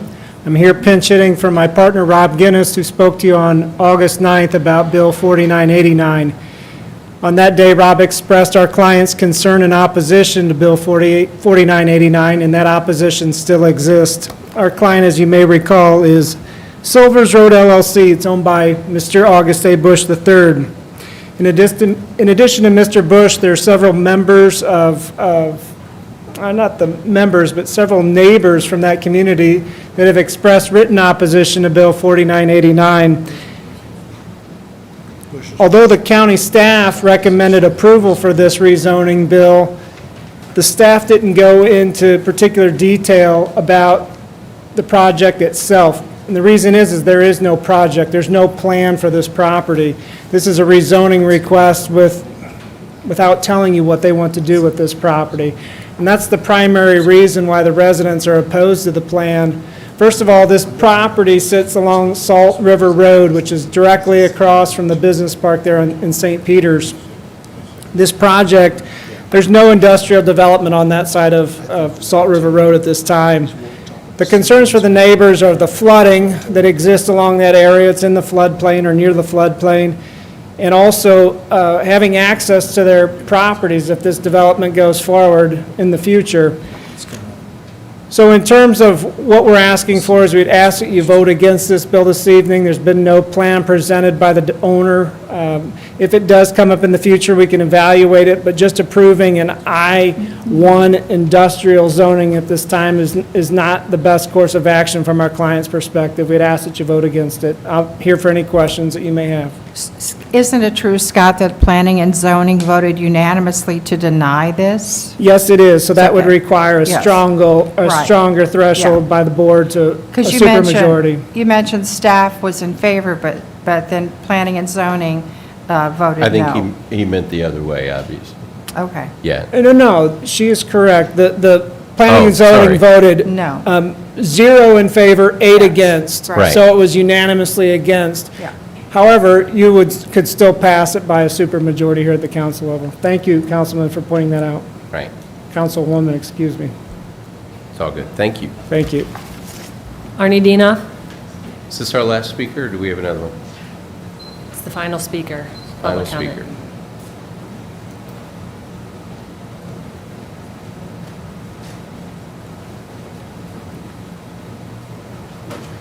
Just give me one moment, please. Public hearing.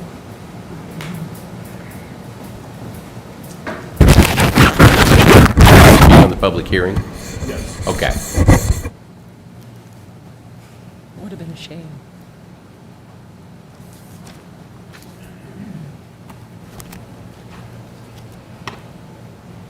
Thank you very much, Mr. Chairman, members of the County Council. My name is Arnie C. A.C. Dinoff, County Public Advocate.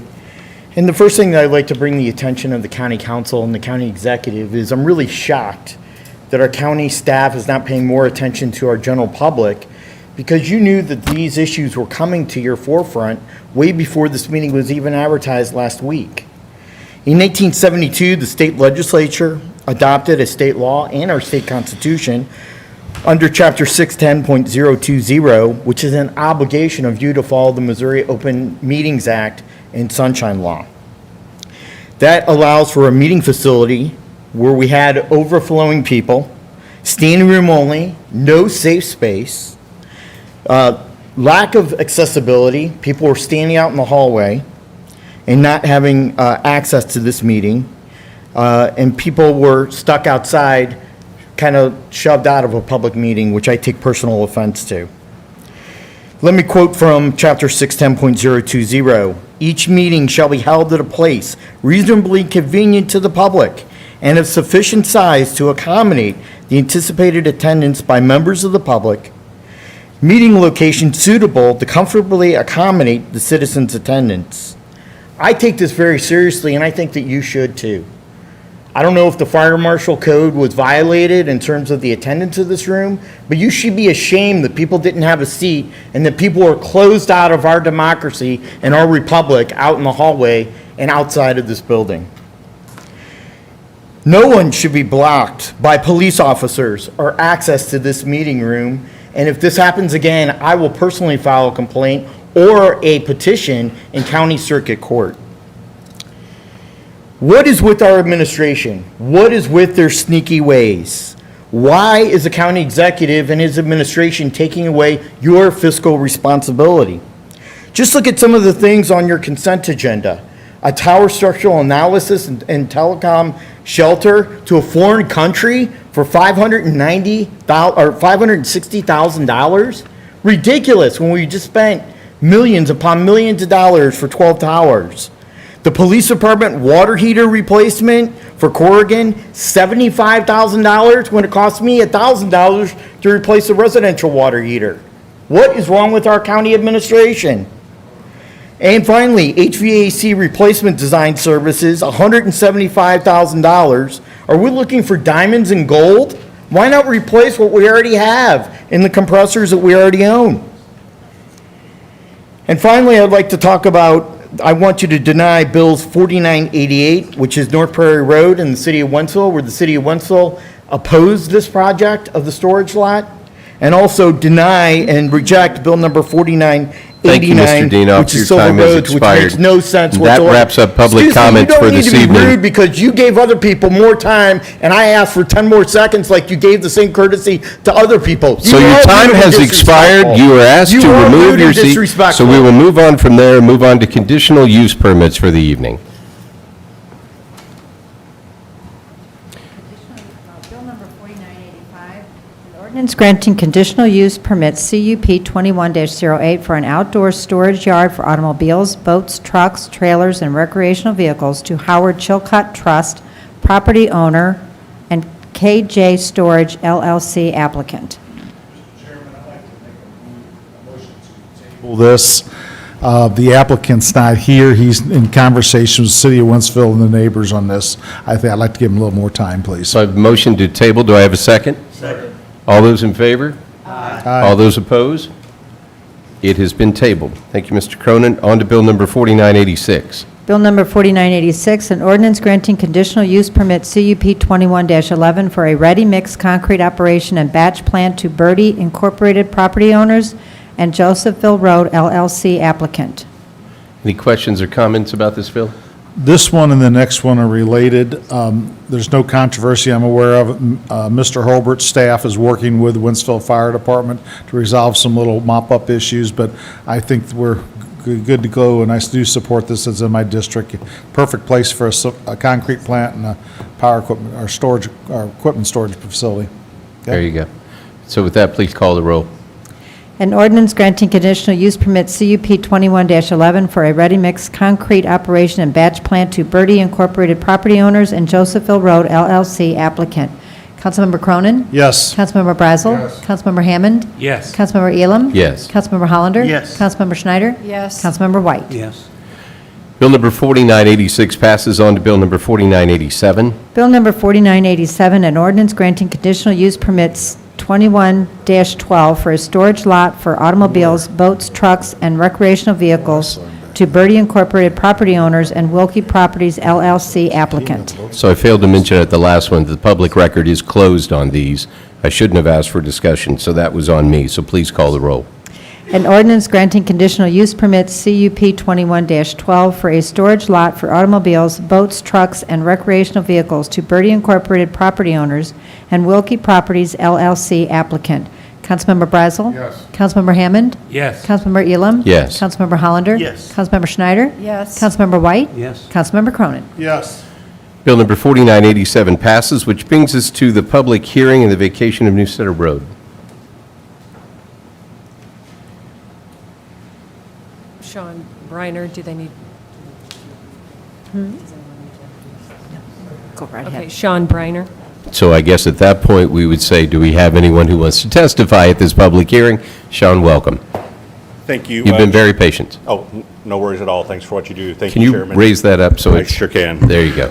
Thank you, Chairman, Councilman. My name is Sean Briner. I live out towards New Melly. My wife and I have a law practice in Chesterfield where we focus on cleaning up various issues of record title. It's not exciting. They don't show that in the law, in the TV shows about practicing law, but that's what I do. And that's why I'm here tonight on behalf of Hedgefield Farms, LLC, and Huber Steiniger Properties. They own 2 properties, and what we're asking the council to do is to vacate what we would call a paper road, a road that was platted back in 1867, but which, as best that we can tell, has never been used, has no use, has never been maintained by the county. There's no use for it. The county doesn't want to maintain it. Let me illustrate for you where this road is and how this works. This is how we've got to this point. If you're familiar with Paruq Creek Road, it originates at Highway 79 and kind of goes in a northeasterly direction towards the river. Okay, say like this. That was platted and dedicated in 1897. 27 years earlier, 1867, 28 years earlier, a road called the Road at New Staters to Paruq, mouth of Paruq Creek, was platted. And it went like this, So if Paruq Creek goes like this, New Stater went like this from 79 north. If you look at the petition we filed, I think Exhibit 14 shows that the best. We just discovered it, our client discovered it in connection with a transaction where they acquired it. We're doing this to just try and get it cleaned up. It looks like Paruq Creek Road, when it was platted in 1897, obviated the need for New Stater Road to the extent there ever was a New Stater Road.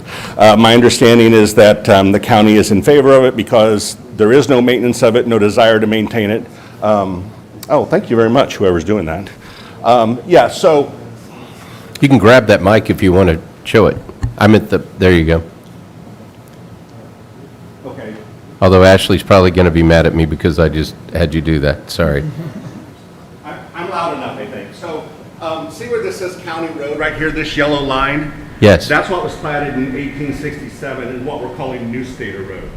This plat that you see here is from 1897, and Paruq Creek Road. I believe that's on, by the way. Bluff Road 79 here, and Paruq Creek goes like this, and then it joins in with what is New Stater and goes on up north towards the river. My clients own property in sections 2 and 10 here, and what we're asking to have vacated is the section of New Stater that's south of that line. So what you see highlighted in yellow south of that line. Okay, that works now. Now that you've made your point. Are there any questions? Does anybody have, Mr. Cronin? Yes, sir. We have a letter that came in from the pipeline company. I'm real familiar with that area. I lived on Spur Creek Road for 5 years. Pipeline company's got some stuff with access to 5 acres that they've got. Are you aware of that situation? I am, and I spoke to them today, Councilman. What happened is back in the 1950s, that pipeline company was acquiring a mixture of easements and fee title to property where that pipeline goes. And in this one area, sandwiched between two of my clients' parcels, they own a 5-acre strip of parcel of land, which is currently accessed off of Peru Creek. Can I correct you? I read it, the documents they Yeah. sent us. It's a 99-year lease that was recorded. It's not, they didn't buy it at the 5 acres. And secondly is, they do have a license to travel a 30-foot strip to that, but it was never recorded. Correct. So I don't know the legalities of it. Correct. Now, the assessors, the GIS in St. Charles is showing the pipeline company as the owner in fee, and when I talked to them today, they said they own it in fee. I was like you, I thought it was just an No. easement. The long and the short of it is we had a really productive discussion today, and I think we're gonna work out something where we formalize their access or even buy that property from them and give them an easement back over it. Sure. So we had a productive conversation, and I think Matt was the gentleman's name from New Star. He said he was going to watch tonight online from San Antonio. I don't know if he made it this far. If he did, Matt, hello, and I'll be in touch with him. I have no issues with this if you get that worked out. Okay. They got to have access to that. Thank you, pipeline. Councilman. Yeah. All right. Any other questions? Thank you very much. Thanks for your time. So that wraps up. Any other speakers? Arnie Dinoff? Oh, I'm sorry. Too quick.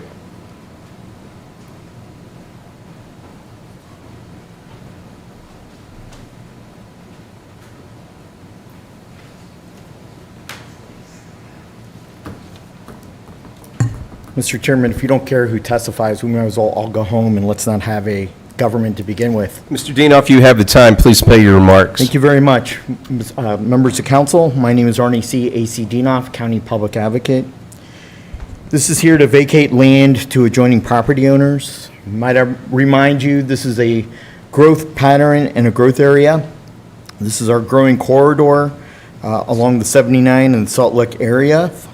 Are you sure that we do not lead this land or this strip of property for future growth and future roadway development?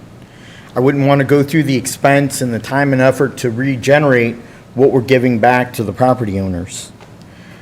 We don't want to do, there needs to be no future land acquisition expenses to taxpayers. As we all know, a lot of this area floods. What are the future possibilities, including the utility easement that clearly shows up in public documents online? The speaker said that it was platted in 1867 but was never used. I beg to differ with that because of the utility agreement with the 99-year lease. I want to ensure that our county will not be sued by these utilities that access these 5-acre easement and make sure that we're not making a mistake. If we're not making a mistake, why give the property and the title to the property back to the property owners instead of going through a legal lawsuit and a legal battle with the 99-year lease agreement? So I want to make darn sure that you've made every exception and that you've talked to the county council staff and that they've adequately researched and have not dropped the ball in this lease agreement with the utility. If they did drop the ball, we as taxpayers, not you, we as taxpayers will have to pay for the legal expenses and the damages caused by the 99-year lease. So please consider that before passing this. Thank you. Are there any other testimony to be made? On the other two public hearings, so on the 22 through 2026 capital program and strategic plan, Arnie Dinoff.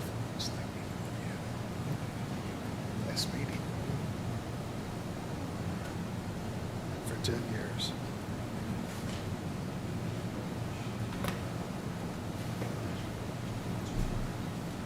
I'm sorry, I could not hear back in the corner. Are we on the capital improvement plan?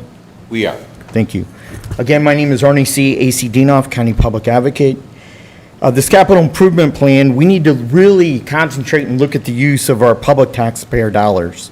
We need to make sure that we are entrusting the best possible use of these monies, the greatest yield and return on investment. Use our money and run our county as your own household to the administration is my advice. Retain county vehicles for much longer than what we're retaining them currently. Simple preventive maintenance measures and simple software would track the maintenance of these police vehicles and county road vehicles on a monthly basis. We need to look ahead by keeping the vehicles long-term rather than trading them in on short-term basis. Stop leaving police vehicles run during lunch and dinner periods and at calls that are non-essential and non-emergency calls, where they can simply turn the key off. Because I'll tell you what, they would not do that with their own personal vehicle and their own personal gasoline. We expend and spend tons and tons of wasteful gasoline in our county with county police cars not doing the simple thing of turning it off. And they all want to give you the adage that, oh, it's going to shut down my computer and it's going to take 5 minutes to do that. Well, for $75, you could buy a contraption from Motorola that would keep the computer system on a low energy basis, and they wouldn't have the need to run the vehicle continuously. O'Fallon did it, Wentzville did it, Lake St. Louis did it, St. Charles City did it, and our own county police department can do it too for a simple $75 per vehicle. Let's use some common sense, administration. Let's have some ownership and responsibility and accountability method of our police vehicles.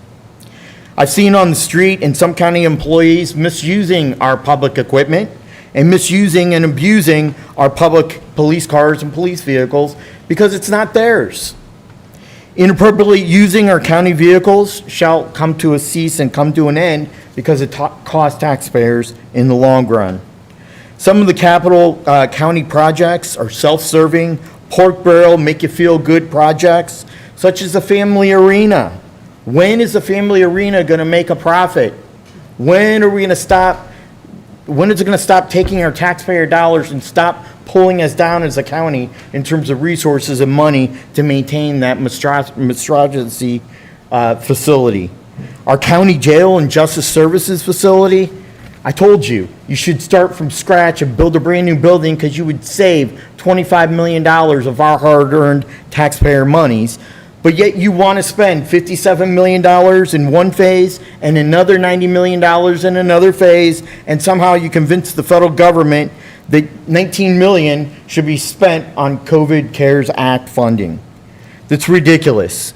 We had all these projects on the books, on the capital improvement plans for years before here, and on the assistance of Dan Keene, the new director 3 years ago of County Justice Services. The abuse of the American Rescue and Recovery Plan Act is self-serving and it's unbelievable. And that's why we're in such $1 trillion of debt as a national society because of what our county and other counties across the nation are using for COVID expenses. For some reason, they convince somebody that it's okay. Well, I might go to court and stop this county from doing that because it's wrong. It's abuse, it's fraud, it's misconstruing expenses. We are ripping off our citizens and we're ripping off the federal government and Congress. I will be reporting my investigation and the abuse of federal tax dollars with the United States Department of Treasury and the United States Inspector General in an official complaint about use of this money on Family Arena and on our jail system. This is out and outright fraud. The project was recommended by the new Director of Corrections, like I said, and it's just unbelievable that this council would stand by idle and allow our COVID CARE Acts, or the Recovery Acts, to be spent for things that were on the books years and years before COVID even came around. You need to think as elected officials and stop wasting our national, state, and local county sales tax and other taxes that we pay into the coffers. Thank you, Mr. Chairman. So that wraps up that public hearing. Please don't go away, Mr. Dienoff. So our next public hearing is on license renewal, Calhoun Ferry Company, Golden Eagle. Arnie Dienoff.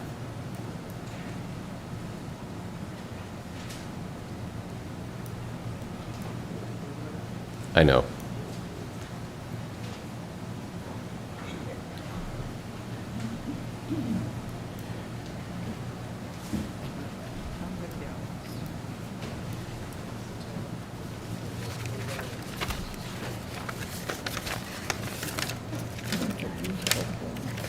Thank you very much, members of council. My name is Arnie C. A.C. Dinoff, County Public Advocate. And I would like to testify, as I do every year. The ferry license, annual license, is very important to our region. A number of our county residents utilize this transportation service because they have family and friends that live in Calhoun County. It's predominantly used by people in St. Charles County to ferry back and forth. As you do with other intergovernmental relation type agreements, waiving the alcohol fee and other such license fees with the city of St. Charles, I ask that in the spirit of a good intergovernmental cooperation, as our partners in transportation, since there's no bridge that goes directly to Calhoun County, except on the northern part in Harding, that this county council waive the annual fee for the 2 ferries that have applied for a license. This is a public amenity that is given as a benefit to our residents. And I would ask that in the spirit of intergovernmental cooperation, that you waive the fee. It just makes sense, and I ask that you consider that. Thank you very much. Any more speakers on this one? Final speaker. All right, so that wraps up all of our public hearings tonight. Is that correct? Correct. Just wanted to make sure I didn't miss anything. We got a lot moved around. So that should bring us to the consent agenda. Am I correct? Excellent. So are there any items to be removed from consent agenda? Mr. Cronin? Approach, I'd like to remove the emergency communications, tower structural analysis. Hang on a second. So do I have a second on that? Okay. Second. All in favor? Aye. All right, so that one's off. Next. Facility management, the Justice Center roof, and the police department water heaters. Do I have a second on that? And the executive, Mr. Brazel was asking about the executive building as well. Second. Hang on. Are we? All the facilities management. Yeah, it's all one item, so if it comes off, it's all That's got to fine. come off. So are we removing, we're removing that one, correct? Yes, sir. All right, so do I have a second? Second. All those in favor? Aye. All right. And lastly, I'd like to remove the highway acquisition. David Hokel Parkway area? Yeah, and the future highway end widening. Second. Second. All those in favor? Aye. All opposed? And I'd like to have the courtesy to ask Joanne. Joanne, is any of this stuff pressing that you need to get on right now? Or, because if it is, maybe we need to know. If not, I'd like to have more time to get answers on this stuff. On which one or all three? All of them. I'd like to know if there's any of those that are time sensitive for her. Well, hang on a second. Are there any other items to be removed? I have nothing else. Anyone else have any other items to be removed? All right, so, hold please. I just want to make sure.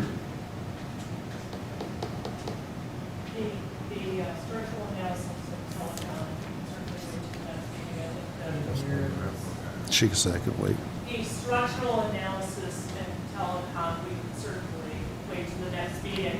I was looking at Christine about whether or not, sorry, it did help, thank you, sorry. Are any of these time sensitive under facilities management? The only one that has a little more urgency to it is the engineering for the HVAC system for this building, because the room that we're in right now has a unit that is not working, and I would rather not spend money to replace the unit if that's not the appropriate type of unit to be able to serve the space.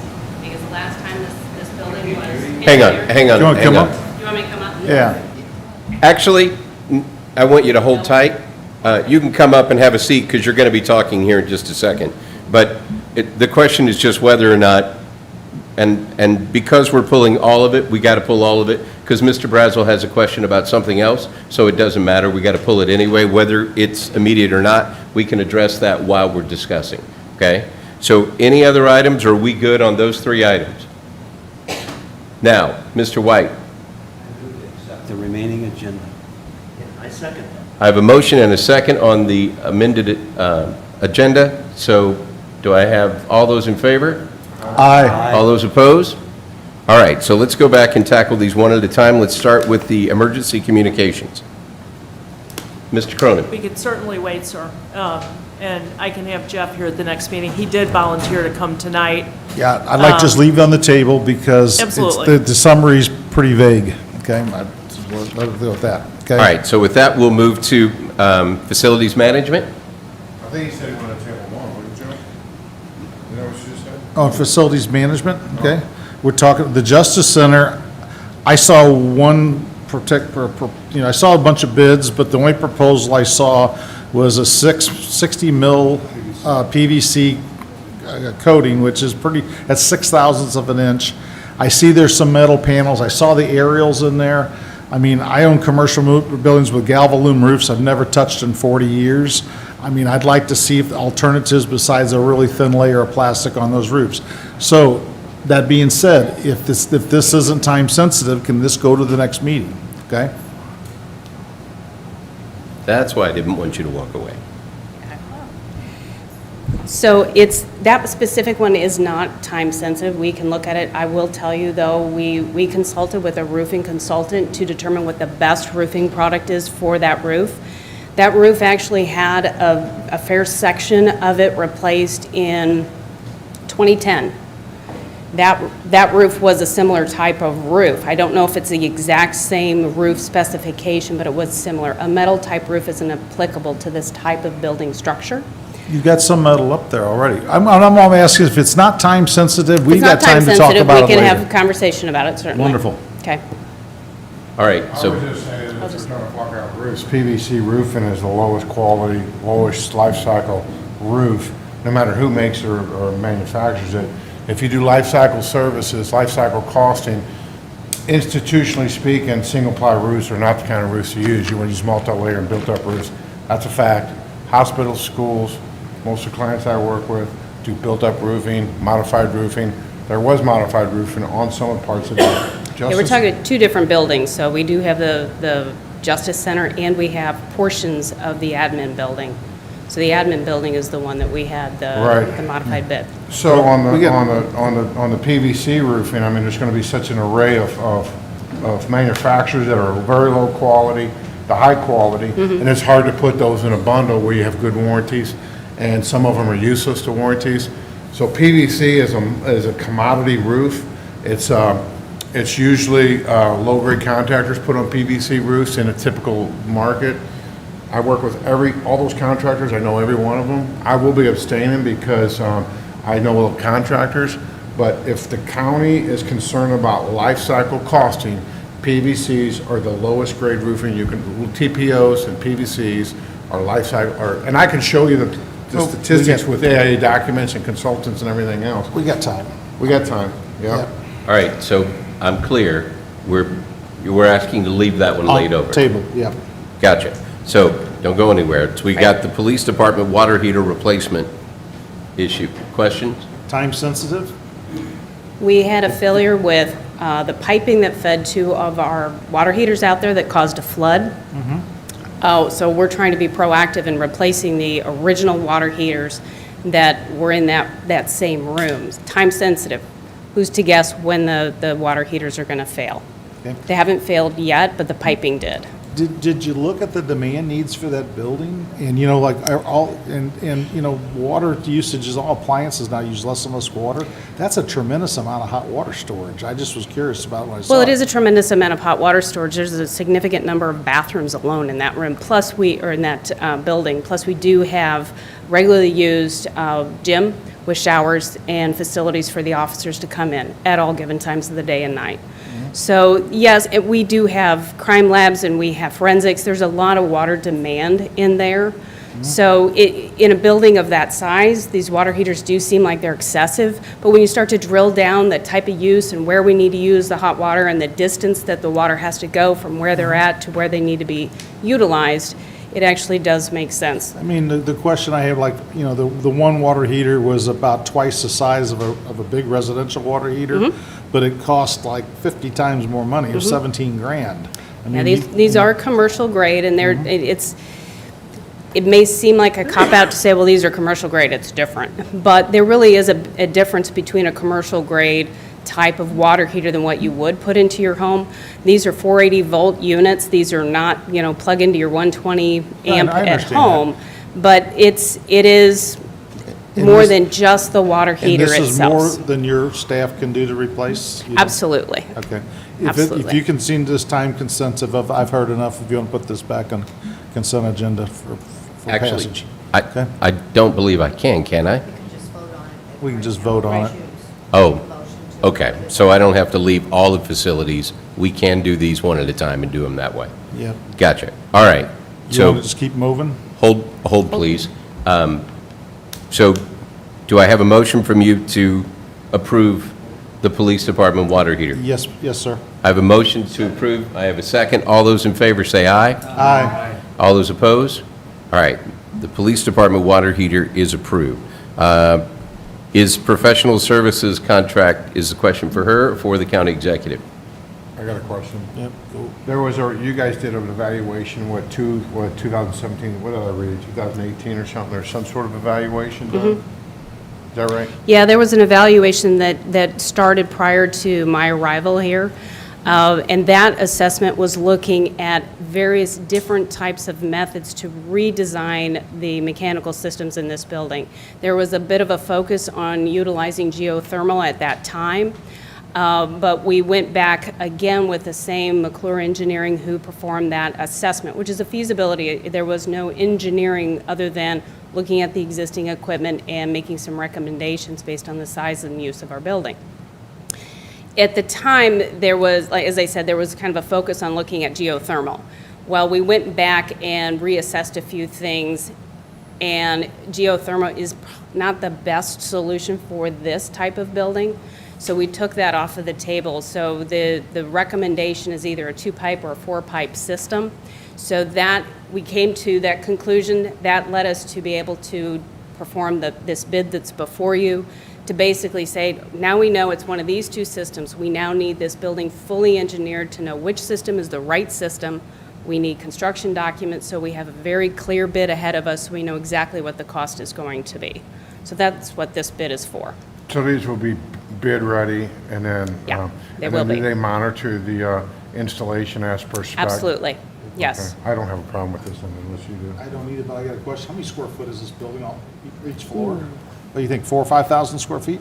No, it's more than It's that. bigger. Off the hand, I don't know what the square Like footage of this 15? building Okay. is.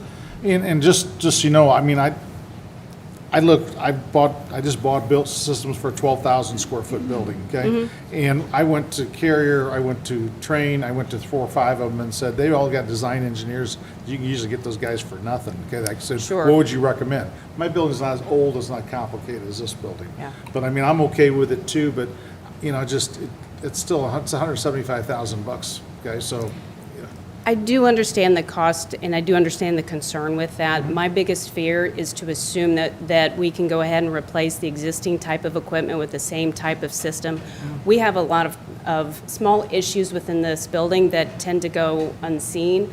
We have a big humidity problem that we have in this building that you may not realize, may not notice, but over time that does cause problems. That's never been addressed. Okay. We need to have it engineered so that we can figure out what the right solution is for Okay. this historic building. okay, well, since it's hotter than heck in here, I'd like to make a motion to put that back on for vote. Is that one more Okay? question, and I agree with what you said, that there's a lot of, you can see the paint peeling, and that's probably part of it, but does this include controls? The overall bid, they will put into some degree of controls. Yeah, I mean, the engineering piece of it, we definitely want to So have it'll be able controls. to adapt controls if you guys Yes. go that route? Yes, we want to be Okay. able to have controls in this building. We have controls today, but we want to have A the main right kind of control, controls. you want a main control you want a main brain, isn't that Yes, correct? Is a it- main brain. Well, where the controls, where you set in one office, and you can control all the buildings. Doing a building management system that Is that what you guys are Yeah. looking at? So this would be able to adapt that, right? I'm not sure if we're quite tracking on the same thing. So yes, the So with the this being- thermostat there on the wall is connected to the building management system. Is that what you're referring to? Yeah, where where the building engineer can set in his office or on his phone and be able to have the controls for all the facilities. Yes. Yes. We have that today, but not in every single one of the facilities, but this is one of the buildings that we do have it today. We don't have all the points that we need to have monitored, we don't have all of the controls that we would like to have. Each time you replace a system, that's a good time to be reassessing it and evaluate it and making the improvements at that time. We do intend to do that. Okay, good. Isn't that system that you use, though, a train system? Currently, the system that we have in several of our buildings is a train system. We are Is it- not Don't you necess- have, I'm sorry, don't you have to use proprietary, where you have to use a train system for this building? When you go to replace a system, as I said, that's an opportune time to reevaluate it. I will be honest, we are not entirely happy with Train.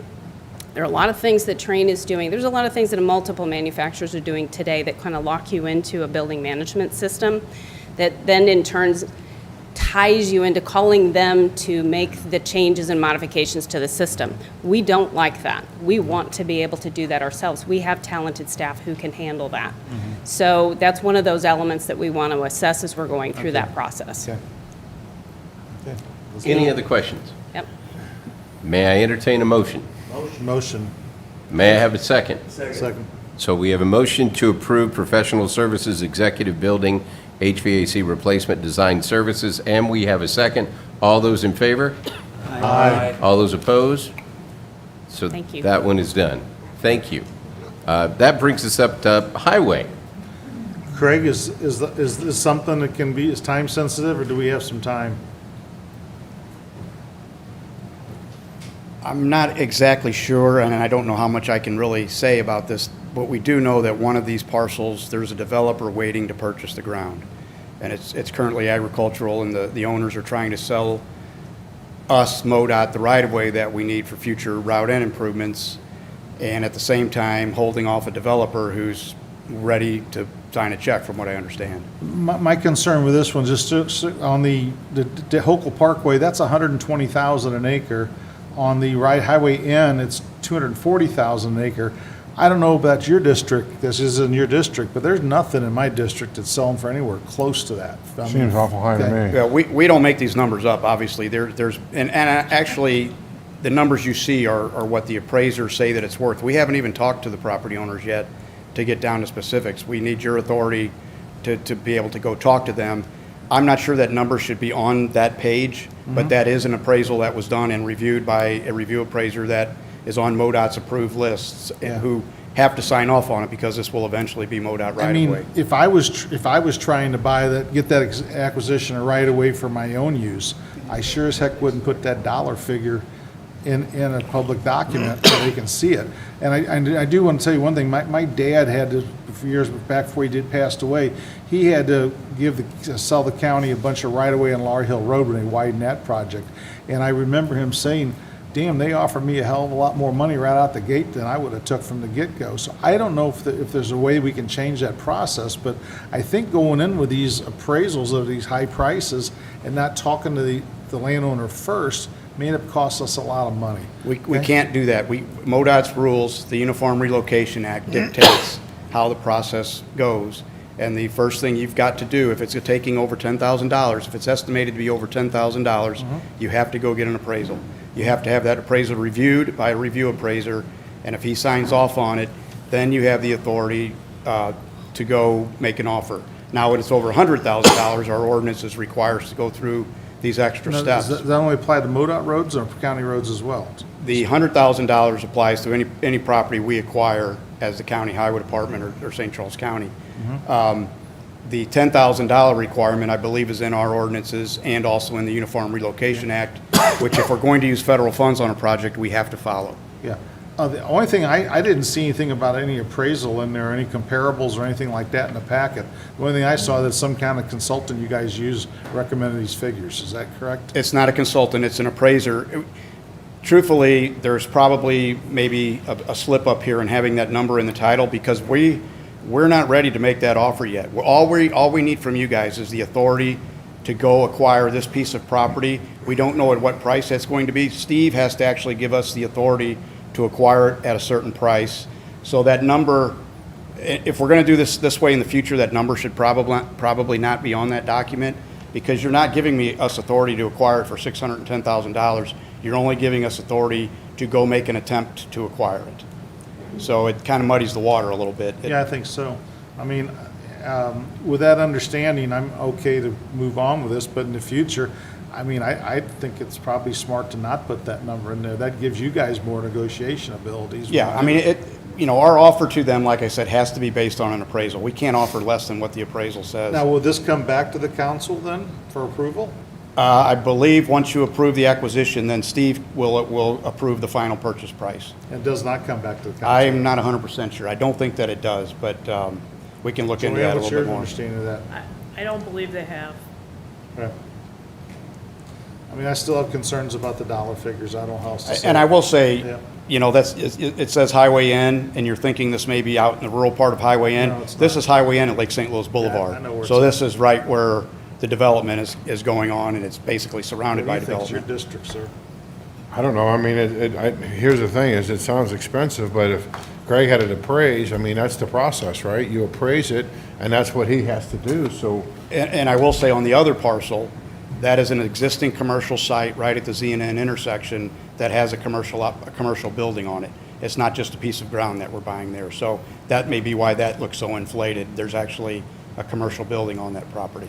It'd be nice if you could have those discussions prior to the project, because these folks, not only they're getting a big pile of money from the county, but the improvements to the roadway make their property worth a lot more money too. So I don't know the solution there, but I'm fine with putting this back on the agenda to vote on it. So I'll make a motion to put it back on for vote. Second. We have a motion and a second. All those in favor say aye. Aye. All those opposed? Thank you, Craig. So were we discussing both of those or just, Both. so we're good with both on that? Yeah, I think. All right, so Donna, we correct that we're good on how we, all right, just trying to make sure everything's good. All right, so as I'm going through my marked up agenda and thinking I know where I'm at right now, I should be at Resolution 2106, is that correct? You are correct. All right, Resolution number 2106, sponsored by council as a whole, a resolution adopting the 2022-2026 capital program and strategic plan. Whereas the St. Charles County Charter, Article 6, Section 6.301, requires the county council to adopt the capital program and strategic plan, the plan, no later than 2 months prior to the final date of the submission of the budget.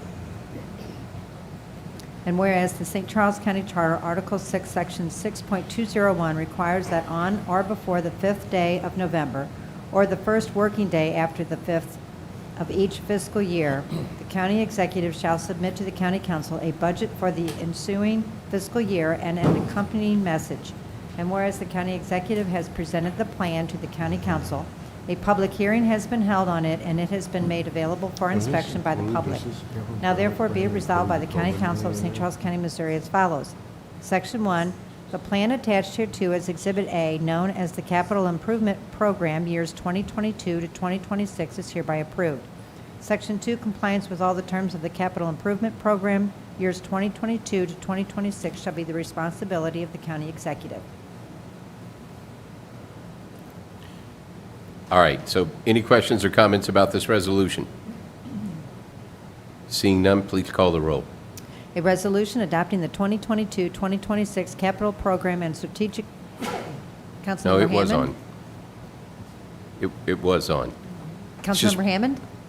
Yes. Councilmember Elam? Yes. Councilmember Hollander? Yes. Councilmember Schneider? Yes. Councilmember White? Yes. Councilmember Cronin? Yes. Councilmember Brazel? Resolution 2106 passes. That brings us to Resolution 2107. Resolution number 2107, sponsored by Mike Elam, a resolution of the St. Charles County Council concerning the Recovery Plan Performance Report due to the Department of the Treasury on August 31st, 2021. Any questions or comments about this? Mr. Cronin? I sent an inquiry to administration better than a week ago about this. I got problems with this, man. I can't quite swing this. 75% of this money is going to the correctional facilities. And to quote the document, it states, the addition of 172 units for individuals to promote healthier living conditions for incarcerated individuals. I spent the afternoon today with my grandson, who's a Winsville resident, and this isn't free money. He and his fathers and probably his kids are going to be paying this back to federal money, these federal dollars that the government borrowed. If Paul Wynn was here, he'd be really having a problem with this one. But long and short of it, I got a problem with it because it's 75% of the money, and this one's going to the jail. A substantial portion of the last batch went to the jail. And then the rest of the stuff in here is okay, but with this kind of money, maybe we could build a satellite health facility in Winsville for all those kids out in Winsville, like my grandson that got to go to St. Charles to get a damn vaccination. And the other thing is there's some stuff in here that's pretty silly, like The document doesn't explain anything. An investment of $1 million for middle mile broadband projects with emphasis on ensuring middle mile projects have potential or partnered last mile networks that could leverage the middle mile network. What the heck is that? So I'm not voting for this. You guys want to vote for it, that's fine. I can't see us spending all this money. I'd rather see a lot more money spent on protecting the correctional workers and getting the judges to get this stuff. Maybe I'll put time clocks in the courthouse for the judges so they work a full day and get these people through the system. I don't know what the solution is, but something's got to be done. Nancy, the jail times are going up and up and up because the courts are getting less and less efficient. That was in a study last week, okay? This is just, it doesn't even make sense, frankly. We have to have a jail. Even if there were only, half as many people in there, if we moved them in and out much faster, we would still need to have this work done. So I know you have an issue with that. I've been talking to the presiding judge. We had a COVID problem. Cases weren't being done. The people who are working overtime, they do it voluntarily. So, I mean, you just keep harping on this jail, and nobody wants to spend money on a jail. But if we have to have one, which we do, it's got to be brought up to, we agreed a year or so ago that we needed to do these things to the jail. If this money is eligible to help us pay for some of those things, then I don't really understand what the problem is, but that's just my comment. Mr. Brazel. Yes, I won't be supporting this either because a lot of these projects, the jail and some of these other ones, we were going to do prior to COVID, and so it's almost a big lie to say, "Oh, this is COVID money." It's like living the lie, and I'm not going to be a part of it. So I won't support it. And like Mr. Cronin said, some of this stuff, there's no even point of even asking what it is because I'm not going to support it anyway. But a middle mile broadband, what the heck is that? And it's like, and then putting it through in a resolution. Why are we doing that? But again, it's not even worth debating because I'm not going to support it. So I don't know why it's put together in a resolution. I've never quite seen that before. But I guess I've never seen COVID CARES Act before. So I guess that's whatever. But I won't support it either. Not in its current state. Any other questions or comments about this? Just for the record, a middle miler is someone who runs you with your internet fiber optic feed that runs you in between 2 points. So if you need a connection that runs from one section to the next, that's a longer distance. A middle miler is someone who has dark fiber in the ground that allows you to purchase that fiber to run from point A to point B so you can get your internet feed across so you can connect all your different properties. That's what a middle miler is. So that's a Bluebird, a Windstream, an Everstream, all those type folks, and that's exactly how you're going to get fiber optic internet all throughout the United States. So, and I yes. appreciate the explanation, Mike, but how does that have anything to do with COVID? I mean, it's not worth a debate. I'm just saying. Mr. Oman. Yeah, Mr. Chairman, the reason there's a resolution is I think we have till 5 o'clock tomorrow, Bob, we just have to submit a plan. This plan can be changed. You can, in the end, we can do something entirely different. But we have to, at this point, let the federal government know our intent. You want to say more than that? Do you really want to say more than that? Okay. So the deadline is tomorrow, close of business, for this plan to be submitted to the U.S. Treasury Department. All right? This plan is not a plan that is anchored in concrete at that point. It's our plan. We don't even have to necessarily plan all of our money at this point. We have to give them a plan, though, as to where we are right now. To address the question about middle mile not being COVID related, you're right. This program has multiple areas to it that have basically nothing to do with COVID. This is not a COVID CARES Act funding mechanism. We can certainly spend the money on COVID-related things, but there are social programs. I mean, there's pages and pages of social type programs and non-COVID related things. Yes, middle mile has nothing to do with COVID, but it's in there. It's specifically mentioned in there. Incarcerated populations are specifically mentioned in these regulations. If we approve the plan, will it come back, like the middle mile $1 million, will that come back to the council for approval? Or is it going to, are you guys free When to there's a spend it? contract, just like we did with McCarthy. in Because the one CARES thing it Act doesn't tell you is it doesn't tell you where that middle mile goes, who No. benefits, anything like that. So if you're saying that it's going to come back to the council, that's another story, okay? And then It has to come back to you all to approve approve Okay. the expenditure. We don't even have a budget passed yet We haven't even appropriated the dollars at council. Okay. for these funds. And then if Nancy wants to quit harping about the jail and what I see as inefficiency in the court system, then maybe we need to read that UMSL study and get the same type of parameters and numbers for our jail and courts as what UMSL did for St. Louis County and compare. Because I did not read that study, but I'd be happy to have a private conversation with you about it and to address any issues that you think should be brought to the court. Or I could I'm sure you could come to a meeting with the presiding judge. He'd be more than happy to discuss concerns with you. So, Okay, thank you. All right, you're welcome. All right, any other questions or comments? Absolutely. Seeing none, thank you, Bob. Please call the roll. Resolution number 2107, a resolution of the St. Charles County Council concerning the Recovery Plan Performance Report due to the Department of Treasury on August 31st, 2021. Councilmember Elam? Yes. Councilmember Hollander? Yes. Councilmember Schneider? Yes. Councilmember White? Yes. Councilmember Cronin? Yes. Councilmember Brazel? No. Councilmember Hammond? Yes. Resolution number 2107 passes. That brings us to bills for final passage, starting with bill number 4988. Bill number 4988, an ordinance amending the zoning district map of the County of St. Charles, Missouri by rezoning land from C1 Neighborhood Commercial District to C2 General Commercial District for application RZ 21-08. Mr. Cronin. I apologize, I made a mistake. I did not, with the crowd of people we had, I did not see the applicant, and this is also related to the other one we tabled earlier. I did have some discussions with him. I'd like to go ahead and table this again and have a conversation with Wentzville's mayor about their opposition tomorrow. So with that being said, and with your consent, I'd like to make a motion to table this. Okay? So we have a motion to table. Do I have a second? Second. All those in favor say aye. Aye. All those opposed? It is tabled. That gives us to bill number 4989. Bill number 4989, an ordinance amending the zoning district map of the County of St. Charles, Missouri by rezoning land from A Agricultural District with Floodway Fringe Overlay District to I-1 Light Industrial District with Floodway Fringe Overlay District per application RZ 21-11. Any questions or comments about this bill? Yeah, I'd just like to point out again that the planning and zoning voted 0 to 9 on this, and even the To person. deny. Yes, to deny. And even the person that was actually requesting it, the landowner, said he really just did this because it came up and he thought it would be a good idea, but he had no real plans for it. So I definitely think we should turn this down. Any other questions or comments? Seeing none, please call the roll.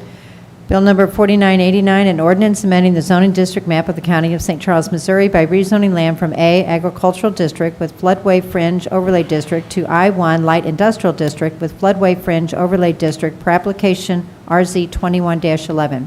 Councilmember Hollander? No. Councilmember Schneider? No. Councilmember White? No. Councilmember Cronin? No. Councilmember Brazel? No. Councilmember Hammond? No. Councilmember Elam? No. Bill number 4989 is a no. That brings us to bills for introduction, bill number 4990. Bill number 4990, requested by Craig Takowski, sponsored by Nancy Schneider, an ordinance vacating an unused portion of Newsteader Road lying south from its intersection with Peru Creek Road to the south line of the northeast quarter of Section 10, Township 47 North, Range 3 East, pursuant to Section 228.110 Revised Statutes of Missouri. Any questions or comments about this bill? I love the fact that we're voting on a road from 1867 being vacated. That's just amazing. All right, bill number 4991, please.